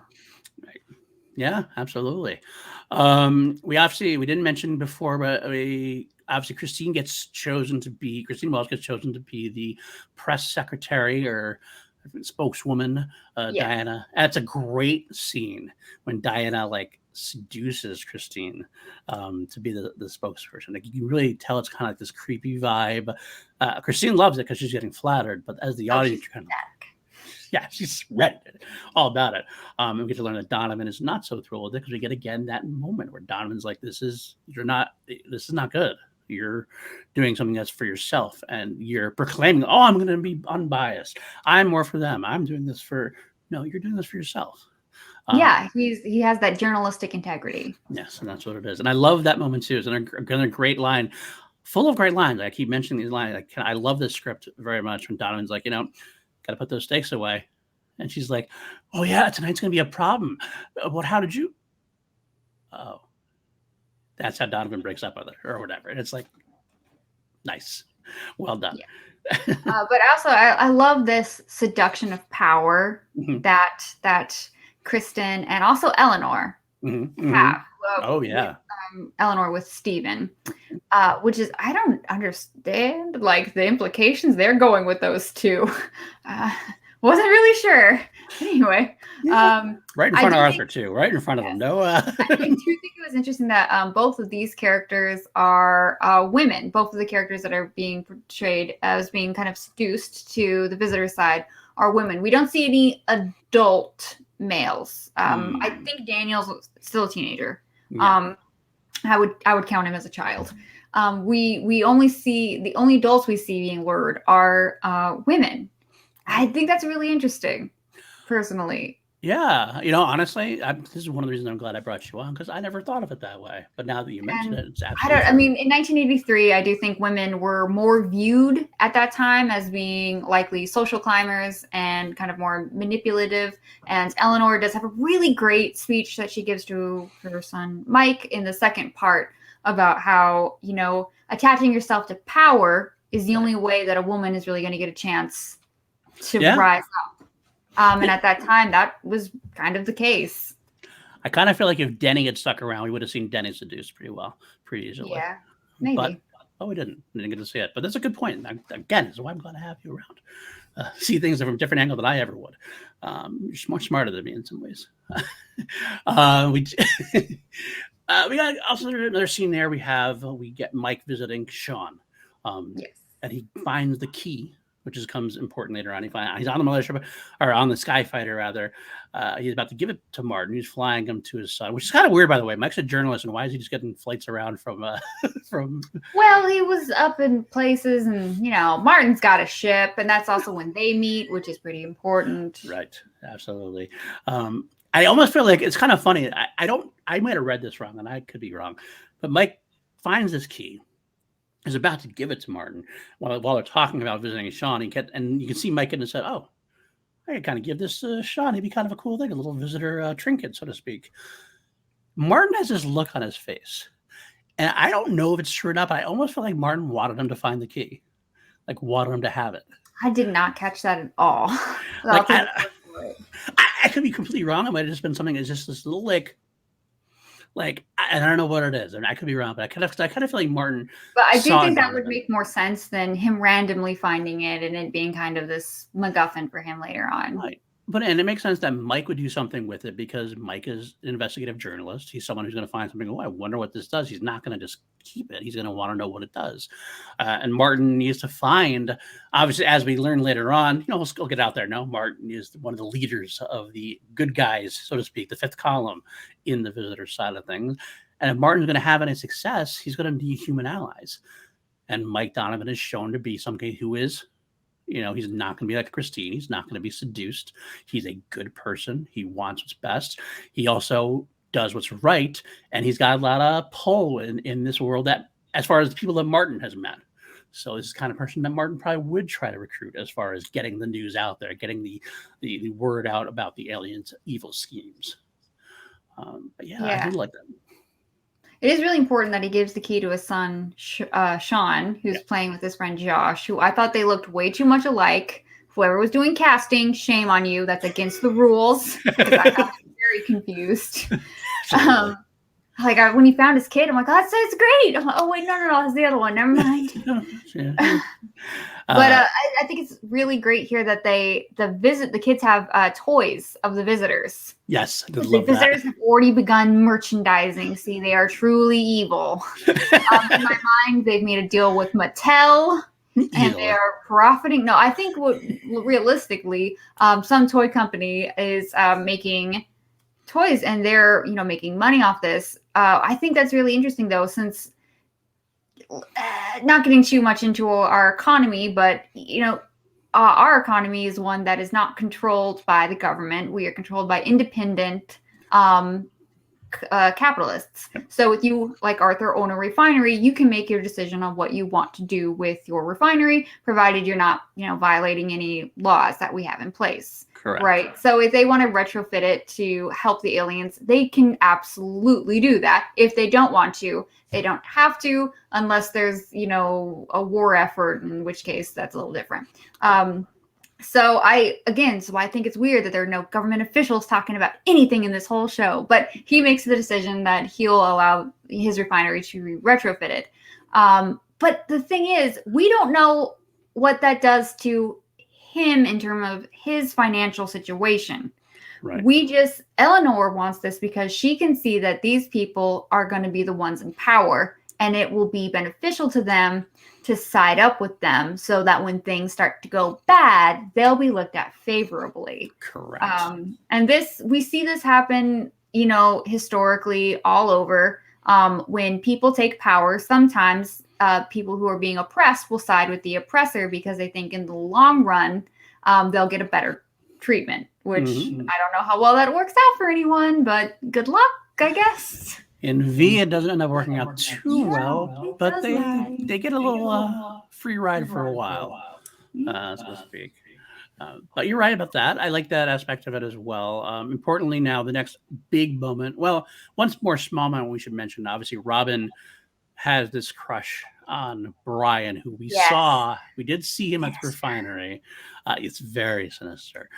But we see the first moment of them together when she's outside on the phone talking about him, and all of a sudden he shows up right behind her.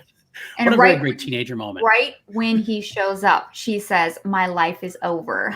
Oh no! The foreshadowing. And it's all foggy. And listen, I'm young. I don't understand how landlines work. I don't know how she's outside with this brick cordless phone. I think that's what they're called. Yeah. Yes. Yeah, I'm like, I don't know how far away from your house you can be. I feel like the reception wouldn't be that great, but I'll just take it at face value. I never actually had, even as old as I never had a cordless phone. I had the wired phone, so I don't know either. I kind of feel like if they're close enough in the backyard, maybe we don't know how close she is to our house, but I agree it was a little bit far. But again, we'll let it go. We do get to meet Brian, who is obviously very attractive, very charming. He has to be, considering he's also the head of the visitor youth program, as we find out, who is the attracting Daniel to his side, so to speak. But it's a great moment that is very important later on. Very important. But then we have our first, what I consider we had our laser blasting Ruth. We had our Quentin being discovered in his car. Big moment we have next is the press conference from Dr. Maurice Jankowski. Yes. About a conspiracy that was started partially by Dr. Metz and other scientists around the world. Now, this is where the Jewish side of things, as far as the Nazi allegory, comes in. The visitors want to stain the scientists. Most likely, it's kind of put out there at one point, I think towards the end, where they say they probably want to get the scientists out there because of everything we've seen. The scientists are the ones who are thinking what's wrong. They're analyzing things. They're going to be the one who's more likely to figure out that the visitors aren't on the up and up. Politicians are just going to schmooze. The grunts are going to go along with it. A lot of people are going to. The scientists are the ones who are going to be like, well, something's not right. They got the cold thing going on. They're freaking out animals. This is not, something's going on. So what do you do to deal with that? You could destroy them all, or you could turn everybody against them. Yeah, I think the whole scapegoat thing is really interesting, and I think this is the most essential part and most interesting part of the narrative of this show. We have this Swiss doctor Jankowski. I hope I pronounced that right. No. And yeah, so he says there's this conspiracy. It's all propaganda to breed mistrust amongst the scientific community. I really wish that they kind of at any point explained what specifically they counted as a scientist. Is it just doctors? Is it specifically medical doctors? Is it people with any sort of scientific degree? I have a BS. Does that make me a scientist? I do numbers. I don't know anything about reptiles. I mean, it's very kind of ode to McCarthyism and Salem and Nazi Germany. This whole yellow journalism approach, where they even have faked and doctored footage of terrorist attacks to make it seem more serious than it is. But the thing is, this is the 80s. They couldn't do that back then. But now you could just go to the places they said were attacked and be like, it's fine. Yeah, sure. Okay, I don't know. No, what's going on here? But I think this they also publicly accuse Mike, which is very important and makes him kind of very visually a target. Well, which later is on they do. Yeah, later that. on. Not quite Oh, yet. Not quite yet. I want to but bring that up in a bit. This is the first part where we just see the where Mike and Tony are watching this on oh yeah, yeah, screen, yeah. and they're figuring out what's going on with it. And I want to actually touch basically what you said. You're asking them like, what's the definition of scientist?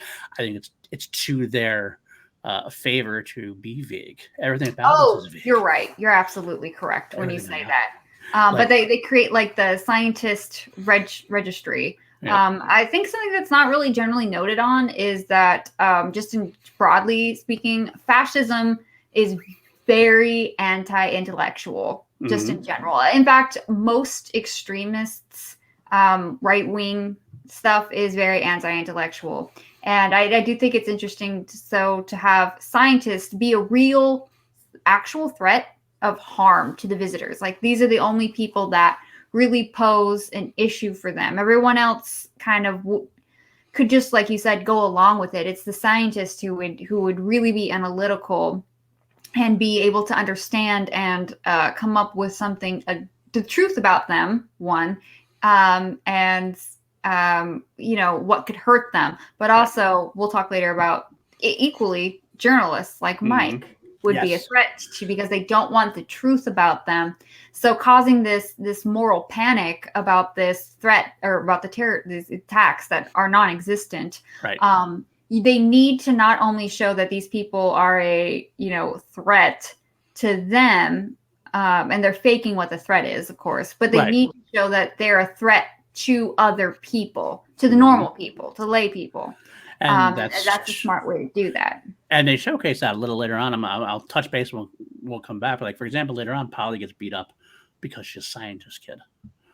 Supposedly, it's little things like that that get thrown out there. All of a sudden, people start not trusting. It's Denny in the beginning. Denny leaving Julie for the exact same reason. That's the scientist thing going on. Although with the Polly thing, from my understanding of 80s movies, she would have gotten beaten up for winning a science fair either way. That's probably true. You're not wrong on that. Yeah. Revenge of the Nerds lied to me. No way. That's a good point. That's a very good point. But yeah, I agree with everything you're saying. Like it's a smart way to do it. It's a smart way to deal with it. They actually, obviously, we do get to see through Dr. Metz specifically that they go beyond just floating out there. Dr. Metz is obviously somebody they targeted as somebody who's important, and they actually frame him and take him down right in front of Julie and Ben, who are like, oh, what the hell is going on? I don't get what's going on here. But what I love about this sequence, and then later on, when Donovan and Tony are watching, I guess Tony gets this great, like, euphoric moment, eureka moment, I should say, not euphoric, eureka moment. And he showcased. It's a great sequence where he lets the two videos. He shows Jankowski signing a book for his old man, and then he shows him signing this document, which is supposedly saying what's going on with the conspiracies. And Mike doesn't notice it at first, and then he showcases, oh, he's signing with his left hand when before this he was right-handed. It's a great drip of information because it makes you go, what does that even mean? Why is that even? I don't know what's going on, but it's obviously something important. It's a first step down that. And I'll be honest, sometimes I have a slow brain. I didn't quite get like why that was. Like, was it like the whole replacement thing or Diane's conversion? But does that make you change which hand you write with? I wasn't 100% on that. I don't think they actually. I mean, I think I know about it more because I maybe probably from the books a little bit, maybe. But I know that basically when Diana converts, I guess when you undergo the conversion process, your brain switches over or something, so you switch hands is what your favorite hand is.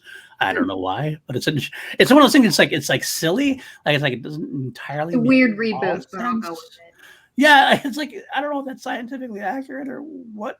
I mean, you need something visual, and I think you got to find a way to explain it. It's loose, but it's loose. Sometimes I'll work with it. Science fiction-y gobbledygook. You can don't question the script. Exactly. There's too many other things that are going on. You can let those things slide. Okay, if they're telling you something's wrong, something's afoot. Okay, you go with it and you buy into it. Because it's very important, obviously, because this is what leads Donovan to finally go like, all right, I want to see what's going on. And I want to see what's going on by myself or with Tony, like with a guided tour with what they're presenting. I want to see, let's get behind the scenes and get some candidness to it.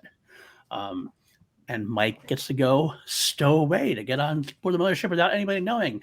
Of course, Tony has the infortuitous horror movie trip, and he cannot make it to the ship, which leaves Donovan by himself. But that's kind of I actually like that too, because I think Donovan and Tony together on the mothership would have been a bad choice. Donovan needs to be by himself for this, I think. Also, I don't know. I don't trust Tony not to make a noise.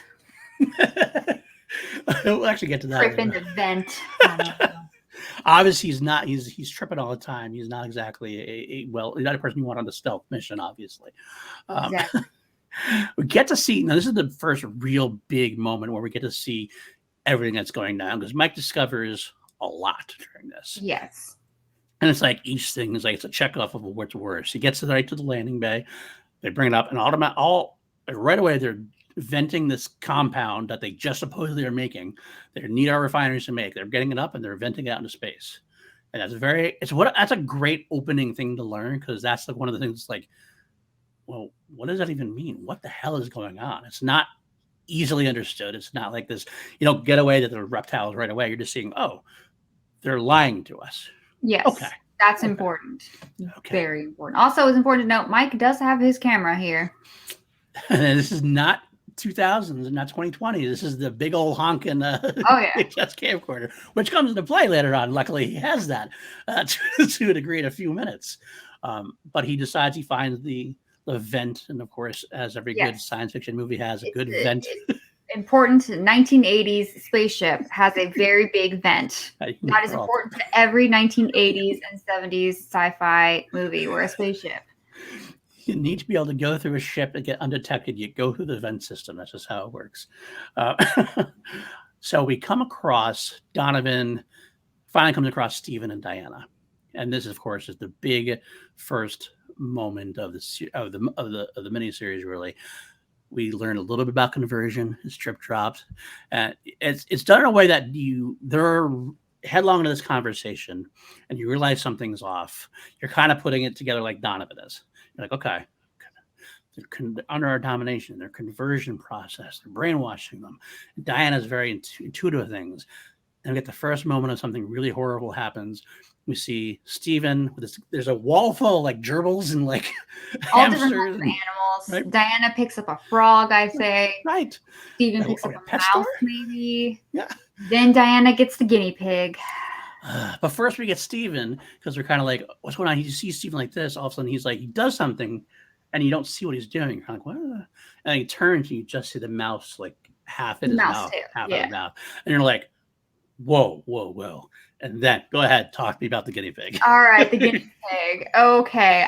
I'm not 100% sure how the effect was done. The first one, the effect doesn't look great. We see a hand go up, and Diana is kind of silhouetted towards the camera, so we see the side of her face like this, and her jaw unhinges, and she puts this whole guinea pig in her mouth. Then we cut back, and we see her swallowing it with what I would consider to be a really, really great bladder effect, which you don't know. That means someone has a tube going into like fake skin that they've put on you with it's like latex, and they just puff it up, so they blow air into it so it looks big, and then they release it, and then it goes back to being flat.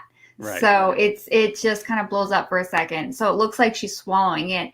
You can kind of see where the prosthetic is along her neck and under her chin. But I mean, honestly, I think it looks really, really good. And it definitely gets across that this chick just swallowed an entire guinea pig, which is not a small rodent, if you're unaware. This is like a chihuahua sized rodent. And you're absolutely right. The unhinging is a little off. It's very for 1980s TV. It's exactly what I would expect. But the secondary part with the bladder effect is brilliant. I think it's really, really well done. And the score starts playing the horror, kind of almost Friday the 13th moments, and Donovan's like, holy shit. And the funny thing is, I've read the book so many times too. At this point, there's a little sequence where it says what Donovan's thinking, and it's don't throw up, don't leave a trace of your I gotta get away. That's hilarious. That would be my mantra too. Exactly. You can't let them know that you were here. That's the kind of thing exactly. Too. The vents will save you. Exactly. And before we even get the chance to really process that, and before Donovan gets the chance to process that, we see him come across somebody else taking the. All of a sudden, you see him like at the mirror. You look at the side, and you see eyeballs going in. You're like, wait, what's? It's almost like you're gonna hammer us with everything now, and you get like the whole thing is coming out. We're getting all of it. Exactly. And Donovan's like, what the fuck is going on? And we're like, what the fuck is going on? And he turns and you get to see these like great red lizard type eyes. You're like, oh. Yes. And those 1980s contact lenses were massive and must have been horrible to wear. But we see those with that he put him in these little container. I certainly would not want to put contacts in that container. It doesn't look very sanitary, but it's fine. It's some kind of alien one. It laser cleans and stuff. I'm sure. We just didn't see it, So there's a laser cleaner. Tried and trusted. Absolutely. But of course, the lizard eyes can see through the darkness of the vents. They see Donovan, grabs him out. We have our first real fight sequence of the thing, I believe. Yeah. And they're punching, they're filling. Donovan throws the camera down, and the moment of truth comes when Donovan, who is the visitors who are, they don't actually, I'm not sure if they, how much, again, this is more for me from reading and things. I don't know how they tell you, but the visitors are super strong. They're definitely stronger than man is, generally speaking, which makes sense because of their size. I didn't necessarily get that from watching the first miniseries per se. I don't think that's really depicted.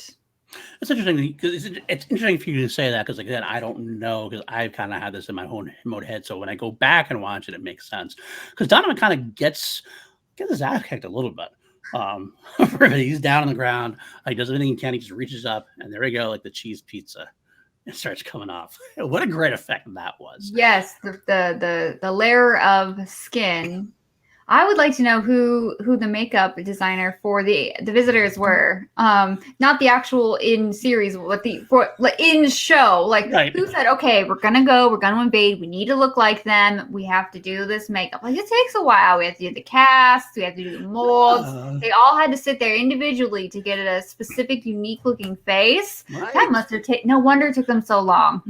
Well, they had a long journey. They had a long journey. They had a long time to do it. Who knows with their scientific advancements? 7 light years. I mean, how long did that take? So they he rips the face off and he sees a reptilian face below. Not sure how well that matches up to the actual human, I'm using air quotes, face that he was wearing, but not going to judge it. The reveal is so good. You can't think of anything else. It is so great. And Mark Singer as Mike, his reaction is fantastic because he's like, what the bleep? What's going on? Right. And the score is also awesome. Again, more of that horror type score at this moment. We're horrified. What I love also is they quickly they show Donovan's camera. Like that his camera is right on taping this entire thing, which obviously becomes. He lucked out. Apparently, this is also very slightly paranormal activity. The camera just happened to be in the right place at the right time, filming the exact thing we needed it to. Perfect. That's okay. But I also wanted to throw out that I do think it's kind of cool that they decided to make him like reptilian because there is this huge like conspiracy theory about like reptoids, about like lizard people replacing politicians or something. Which I think, I don't know how far back that goes, but someone actually said it kind of went back to Conan the Barbarian, the books, not the movie, with Robert E. Howard's writing, which is interesting because he was in Lovecraft Circle and helped created the Cthulhu mythos. Cthulhu, right. That's right. I remember. I couldn't remember Robert E. Howard's name, but fun fact. Yeah. So, but with if you haven't seen Conan the Barbarian, I don't want to spoil anything, but James Earl Jones turns into a snake. He does indeed. God, I got to cover that. I haven't watched that movie in so long. It's been way too long. Well, Donovan does get away with a cool scissors kick. Thing.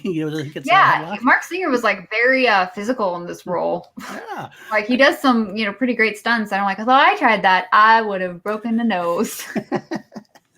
And of course, he uses the camera. That's what I was referring to before. Whacks the guy in the face. I guess the 80s cameras could take a licking, I guess. Oh yeah, there's probably metal casing. That's probably why it weighed 80 pounds. So Donovan gets away, gets off, finds his way to sneak aboard a ship, gets down. The most important part is, of course, Donovan does not lose any time, wants to get this to the air, goes to his news network, gets Tony involved. They set up, and it's a great action sequence without being an action sequence. It's this tenseness in the air. There's this tension going on. Everybody's yelling and screaming. What's going on? I don't know what's going on. Donovan's got a tape. It's going to knock our socks off. Okay, we'll get it on the air. We're going to show this. They're getting ready to go to air, and they get interrupted. And you get the visitor symbol on there. Oh, yeah. And it's like, what the fuck? And you hear them. I love watching like the network. They're like, what? We've lost Ma Bell. 80s, definitely 80s. We lost Ma Bell. I've lost New York. We've lost everybody. And like all of a sudden, all the networks are off the air, and there's only one voice to be heard, and it's Christine Walsh speaking as the visitor spokesperson. Exactly what Donovan was scared of. Visitors are now controlling the information, which is the most important part of fascism. Yes. They instate martial law. Mm-hmm. Which is scary. And I believe I have a direct quote of, they will do their best to maintain control. Mm-hmm. They're telling you what they want to do. Listen. They do. It's awful. It's awful. It's scary. And it vilifies Donovan. They get right on the air. Mike Donovan, a man they trusted, is now. He is part of the conspiracy. Yes. And they also they talk about more attacks on refineries. Very specifically, they note that there are injuries towards not only visitors but of humans as well, which again is important when you're setting up like a scapegoat, which in this case is scientists. And then Mike's a wanted man now.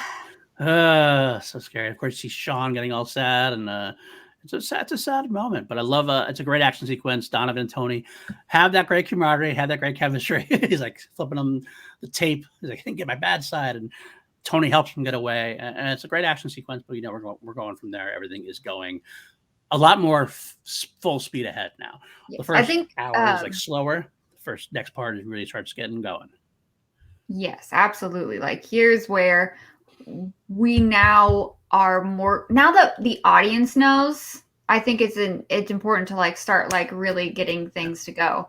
But also over the broadcast, we have Abraham's reaction, which was really great, especially since we didn't mention at this point, Daniel is now part of the visitor friends. Right. And Abraham is very concerned. The Nazi parallels are way too strong for him not to see them. And we've mentioned this, but his character is actually in exposition talking about it. Mm-hmm.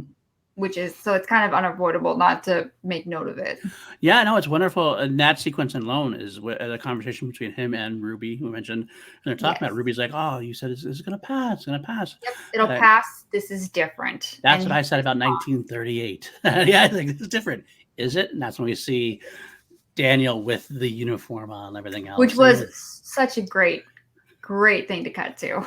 Absolutely. But also the disappointment Abraham has. Like, I have one grandson and he's such a fool. Exactly. Boy. So we get a little more, obviously we get to see different reactions of people and how they not only to the news, but how their life is changing. Of course, Eleanor is going to use it to get ahead. This is where we have that moment where Sancho has to quit working for the Maxwells. That's where this comes into play, where all of a sudden, I can't work for you anymore. Sancho's a good guy. Yeah. It's like almost like this is something that he has dealt with on the other side of things, but he's got to do that now. And it's like he's heartbroken about it. He doesn't want to do this. He loves the Maxwells, obviously. But he can't choose between them and everybody else that will quit on him if he keeps working for the scientist. It's terrifying. Yeah, but I also noted, like, kind of, to me, I felt was kind of interesting that this was probably, like, the first time this white woman experienced any level of bigotry. Yeah. And I feel like this is kind of a moment of, I get it. Yeah, I see. This sucks. Good point. Of course, they get more about it when the mob starts throwing bricks through their windows and things of that nature, too. So it gets a little horrifying. there. But the next big sequence to me involves actually the Bernsteins, where we see Daniel at home. He's in high school. He's drinking. I'm not sure because I thought that they explicitly said he was 17. Yeah, I thought they did too. Honestly, it felt strange that he's just at home, didn't want to watch TV and drinking. I don't know. It's the 80s. Yeah, I was wondering actually. One of the things I kind of was wondering if that was supposed to be shown, as in like because he's so high up in the Visitor Friends organization now, and he's such a hotshot that he's allowed to do things that he shouldn't necessarily be allowed to do, kind of thing, even in his own home. And his parents seem pretty blasé. You don't seem very hands-on. Yeah, that's true. Oh, he does take the drink away from him for sure, because that's the important part here. Because we get to see Stanley Bernstein lashing out in his own home, the comfort of his own home. He's lashing out about Christine being the only person he hears from. And he also lashes about prices and how everything's going wrong. He wants this all to be done and yada, yada, yada. And Daniel all of a sudden leaves. And we have this great little sequence between Stanley and Lynn, where Lynn's like, I heard this story, these rumors, these stories about people disappearing, that their own son was going to inform on them. And it's this great horrifying moment where Daniel just walks back in with the paper and they're like, I don't know. Did he? Didn't he? Like the mistrust they have of their own and fear they have in their own son. And the righteousness of it too. Like it's a righteous, like they're right to feel scared a little bit in a way, because that's how Daniel's kind of been shown a little bit. Again, I want to throw out there the novelization, which I love the novel, because Anne Crispin does a great job during this sequence. Like it has Stanley in his mind, like mapping out his house. Did he have long enough to go to a phone in the house that would have been in the bedroom? Great. Like, did he have time to do that, or could they brought the phone there and be back in time? It's like this great little moment. It's like this. It's this terrifying moment that they're going through. It's also foreshadowing. It really is. Yikes. Oh yeah. Oh yeah. But I think it's kind of an interesting, because at the beginning they're really okay with all this happening, and it's only now that they're starting to get to like a breaking point when it affects them. Yes. Because up to this point they're like, we're not scientists, we don't need to care that this is happening to them. Right. But suddenly it becomes that, oh, this could happen to us, so now we care. Right, absolutely. It's the old saying. They didn't come for me because I wasn't one of them. But now, who is left to fight for me at the end when they come for me, so to speak? Yeah, it's great. It's a great foreshadowing of terribleness of. But so we get the Maxwells want to leave because obviously Robert's had enough, and he's scared shitless, rightfully so at this point. Everybody's turning against him. Quentin's gone. He mentions other associates has disappeared. You have Robin, who obviously is a young girl who's idiot. Yeah, she's an idiot.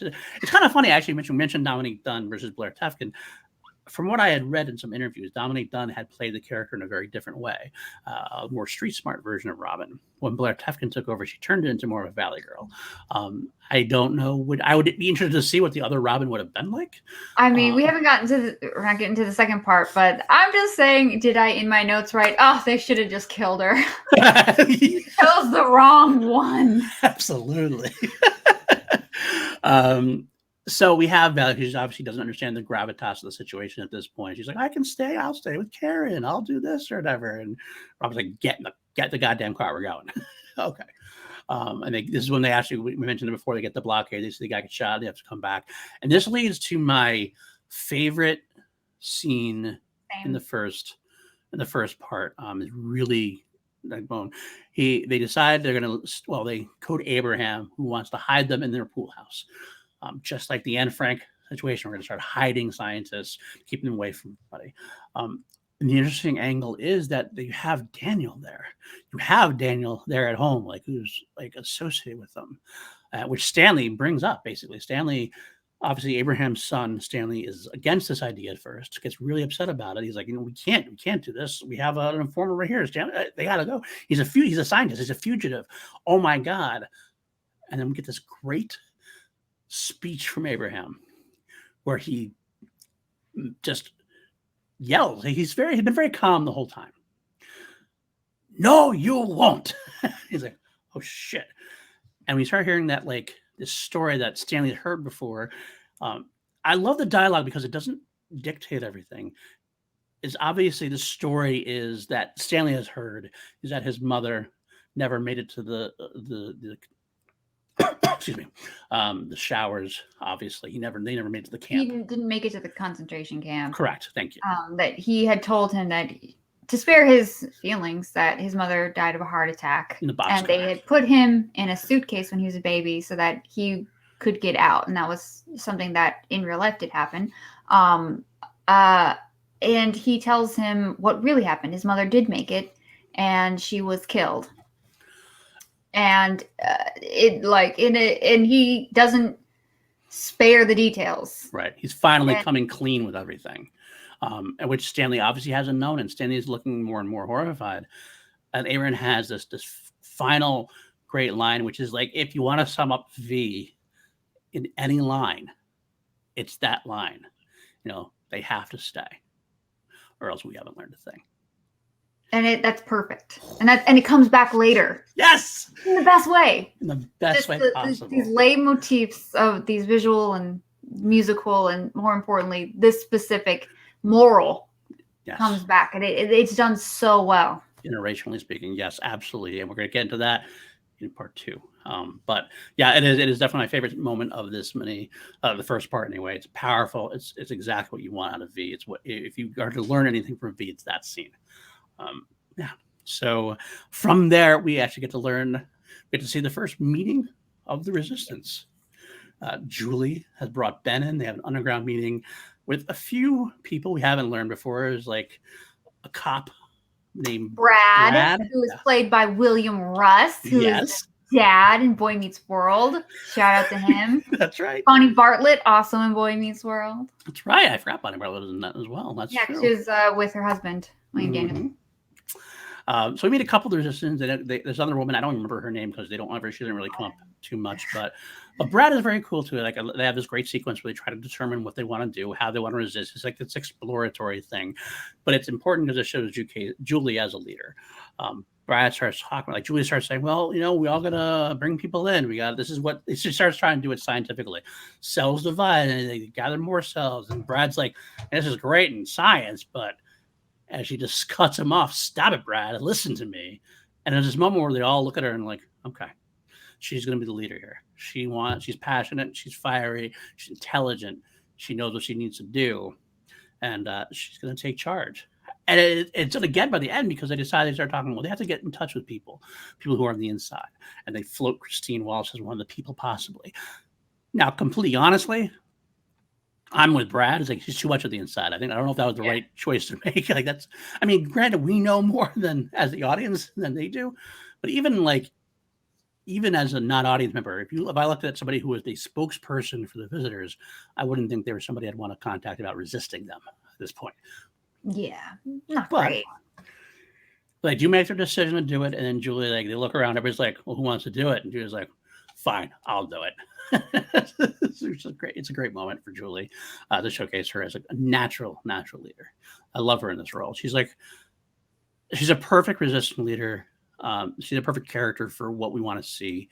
And again, I really would like to see her elevated amongst those badass female heroes of the science fiction 80s at this point, because she deserves it. Well, back then, big screen versus silver screen. Yeah, that's true. It's very true, unfortunately.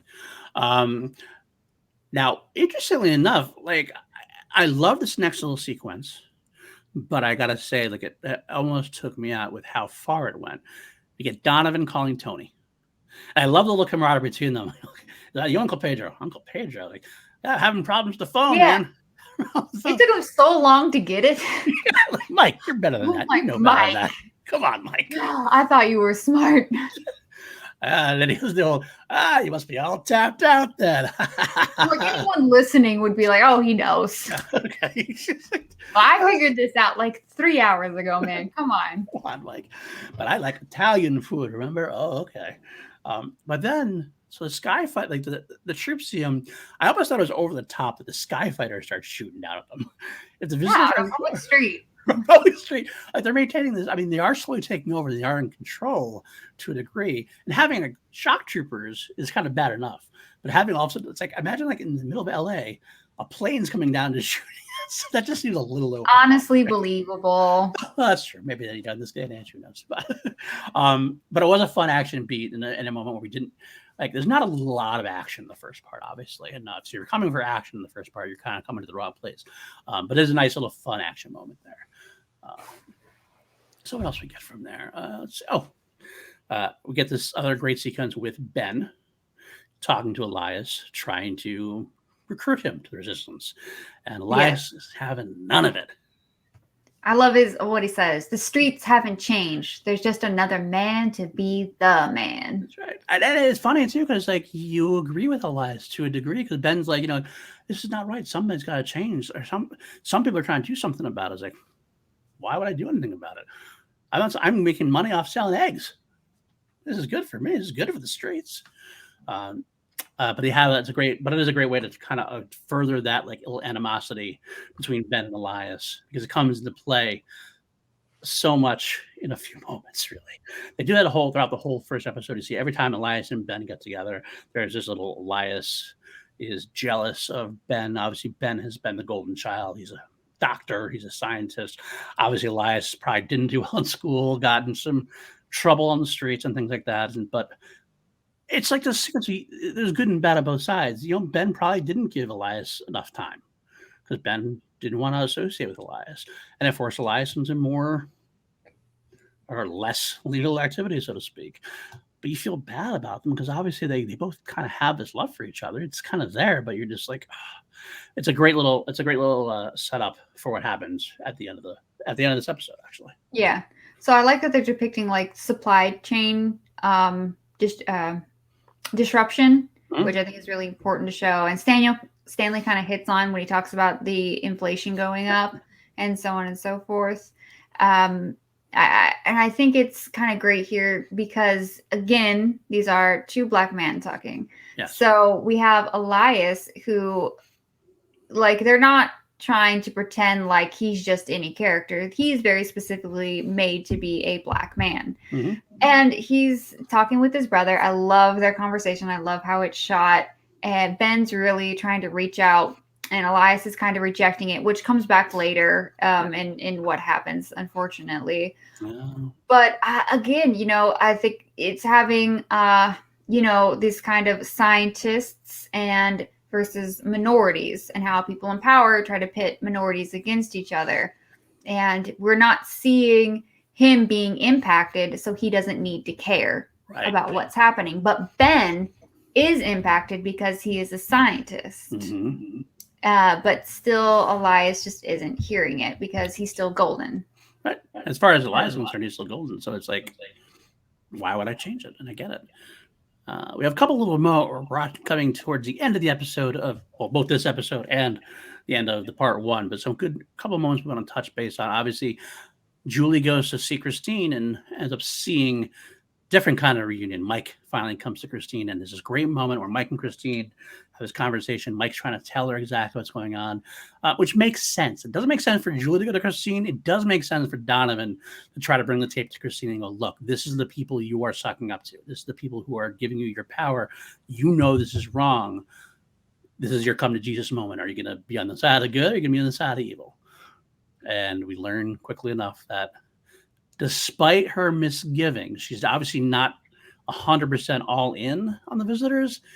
You can tell she's kind of like, I like Donovan. I like what's going on. But she makes the wrong choice. Decides to turn Donovan in. Even as she seems to be starting to get convinced a little bit, but it's almost like too late. She's already made the call. Yeah, I think at this point she's just too far down that rabbit hole, and she knows that if she changes her mind, that's not going to work out in her favor, even if she's telling the truth. People aren't going to be on her side. She's just going to be going against those in power. So she really, at this point, doesn't have much of an option but to stay where she is, which doesn't work out for her. But again, I had that General Akbar moment of, it's a trap. Yeah, and Donovan, of course. Donovan does get attacked. Blaster battle. He notices that he starts kissing her. He notices the reflection in the mirror, knocks the guy off, and it is a good laser fight. I love a good laser fight. And Julia witnesses and does help out towards the end. Kind of slams the gate behind them. I'm not sure really what that does overall because they can probably open it up pretty quickly. But it's good Something enough. down a little. Yeah, there you go. There you go. Next up, we have the sequence where Daniel comes home, and of course, dumb Valley Girl Robin.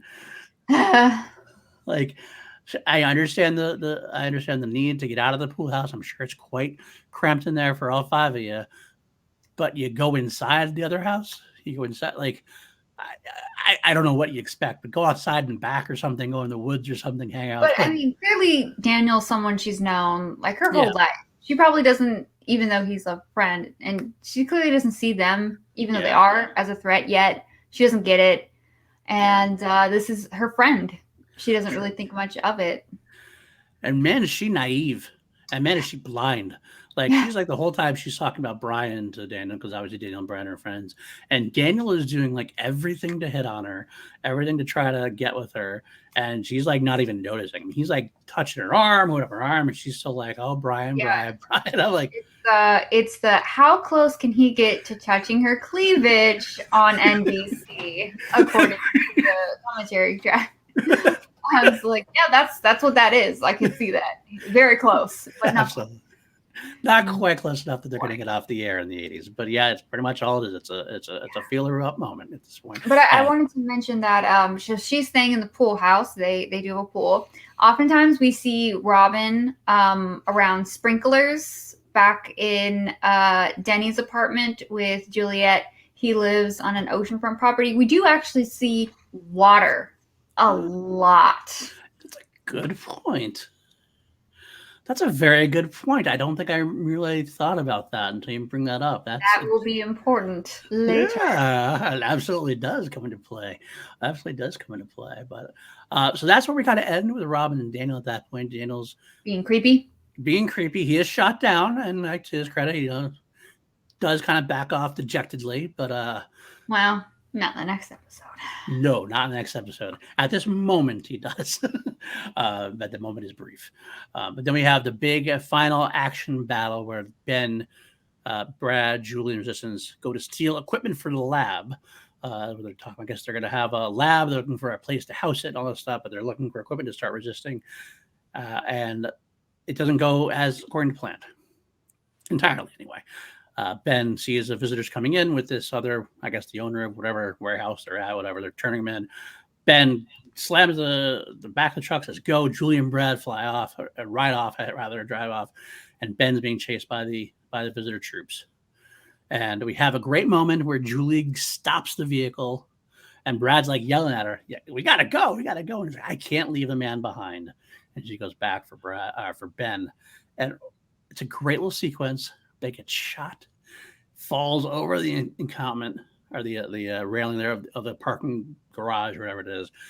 And it's a great sequence where Julie has to go get him. And then Julie gets shot in the hip. Very important. So important. It's so tense. That's like, again, Ken Johnson does a great job building the tension and the horrifying moments. The visitors are running and she can barely walk, and she's trying to grab him, bring him to get him into the car so they can drive away. And every second, you're like, at no point does she look even slightly like she might leave Ben and save herself, even though Ben clearly is beyond help. Not gonna make it. Yeah, there's no way he's making. He got shot in the chest and then fell over a story or two or whatever. And it's kind of, it is telling in a way. I don't know how Julie ever possibly got him into the vehicle. I'm not gonna lie. Julie, with her hip as it is, like all of a sudden she brings him in the car. You see something else, and then he's in the car. It's fine. Don't question the scripts. Question the scripts. It's fine. She does drive off, and it is a great scene afterwards. They get away, and Julie brings him to Caleb's house, and Elias is there. And it's funny. Like, I remember thinking, like, Elias sees Ben hurt, and Julie's like, "We're trying to steal equipment." And Ben's like, "Well, why did you come to me? I'd still show you how it's done." I was like, "He did come to you. He asked you. Like 2 scenes ago, he asked you for help." But it showcases how much Elias loves Ben deep down. There's this truly tragic moment where Elias starts talking about it. He sees Julie, and Julie kind of gives the old, he's not going to make it kind of thing. And Elias just goes right into denial. And I love this scene so much. Elias back and forth. We're going to do it together. We're going to join up. It's going to be the bad Taylor brothers, the doctor, and the other one. And the whole time, Julie's like, Elias, like trying to say, just saying his name, Elias. And then the rage. Oh, such a powerful moment. I'm getting goosebumps, actually. Michael Wright, who plays Elias, does this very, very well. It's a strong, his display of grief was really powerful in this scene. Right before he dies, Ben asks if I think he says, Papa. Is Papa here? Oh, no. Absolutely tragic. It is. And what great motivation, because as we learn later on, and spoilers for ahead, Elias ends up joining the resistance, and he has good meaning to now. You find out, all right, you know what? Because before he didn't have the real reason to. Now he has the reason. He's been affected. He lost his brother. Powerful moment.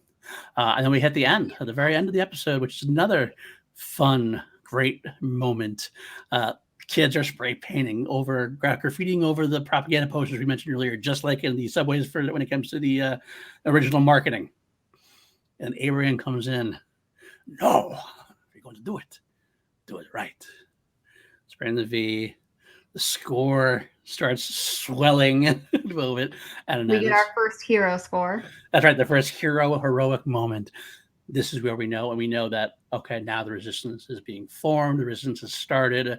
The next chapter is going to be, what are we going to do next? And it's important. V is not for visitors. V is for victory. Go tell your friends. Go tell your friends. Yes. So good. Such a good moment. And so I like having Ruby there with him as well.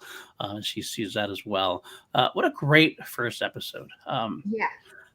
Before we wrap things up, I had a couple of questions. Favorite character of the episode? I got a couple of moments I'm going to ask you for. Abraham. Like, he had the two best scenes. And it's just that silent reaction he has where you can just see the concern on his face without him doing or saying anything. And just the caution. This whole thing is a cautionary tale. Just the caution he has. And then the anger, because that, of course, he has every right to be angry that this is happening again. Yeah.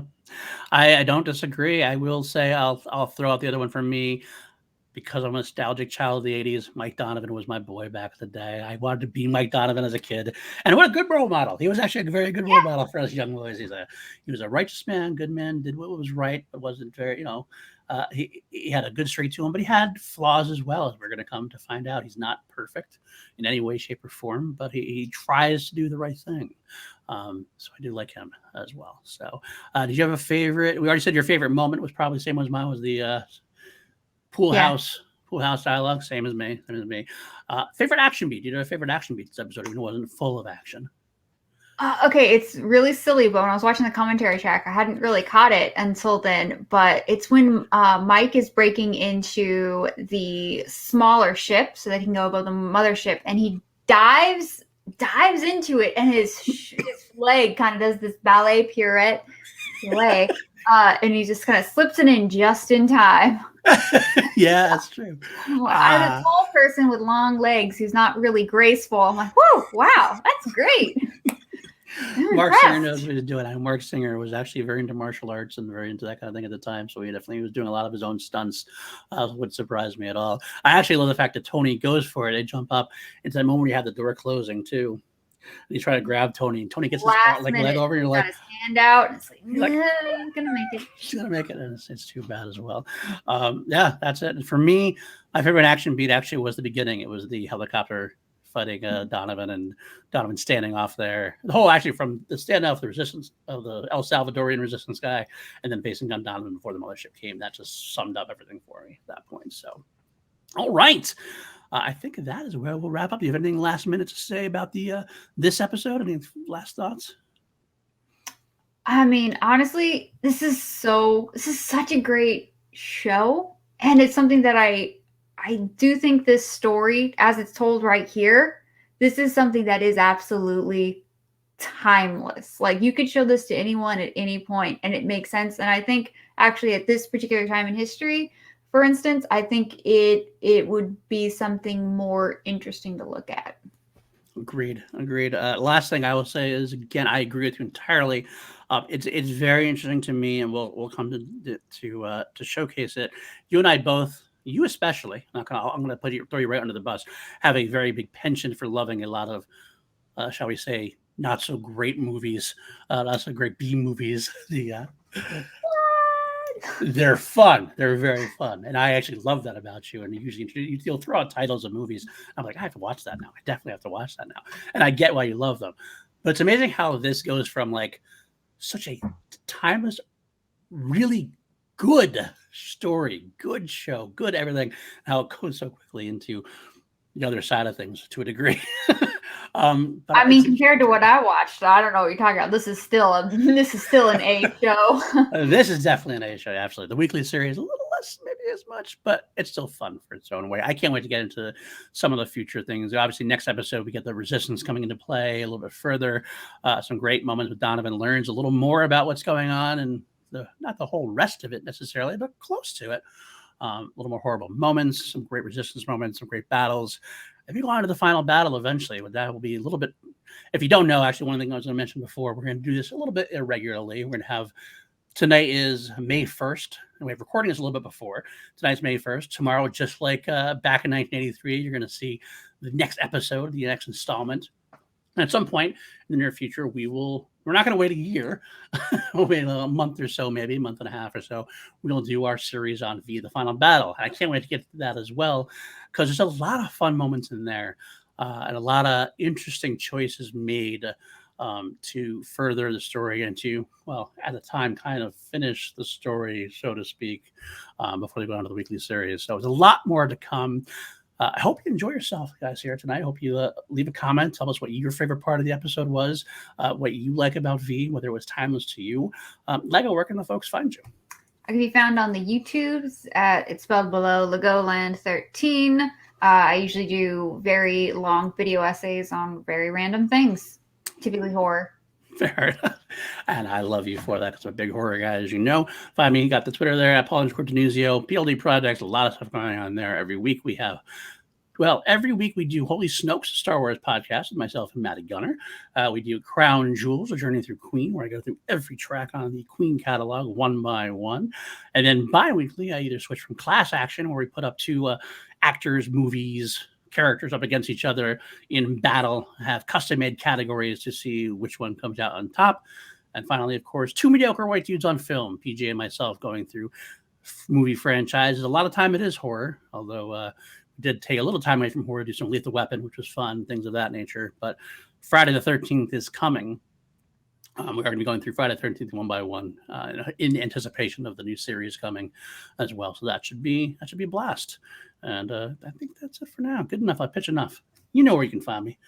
Hit like, hit subscribe, and you know what? We will see you next time. Take care, guys.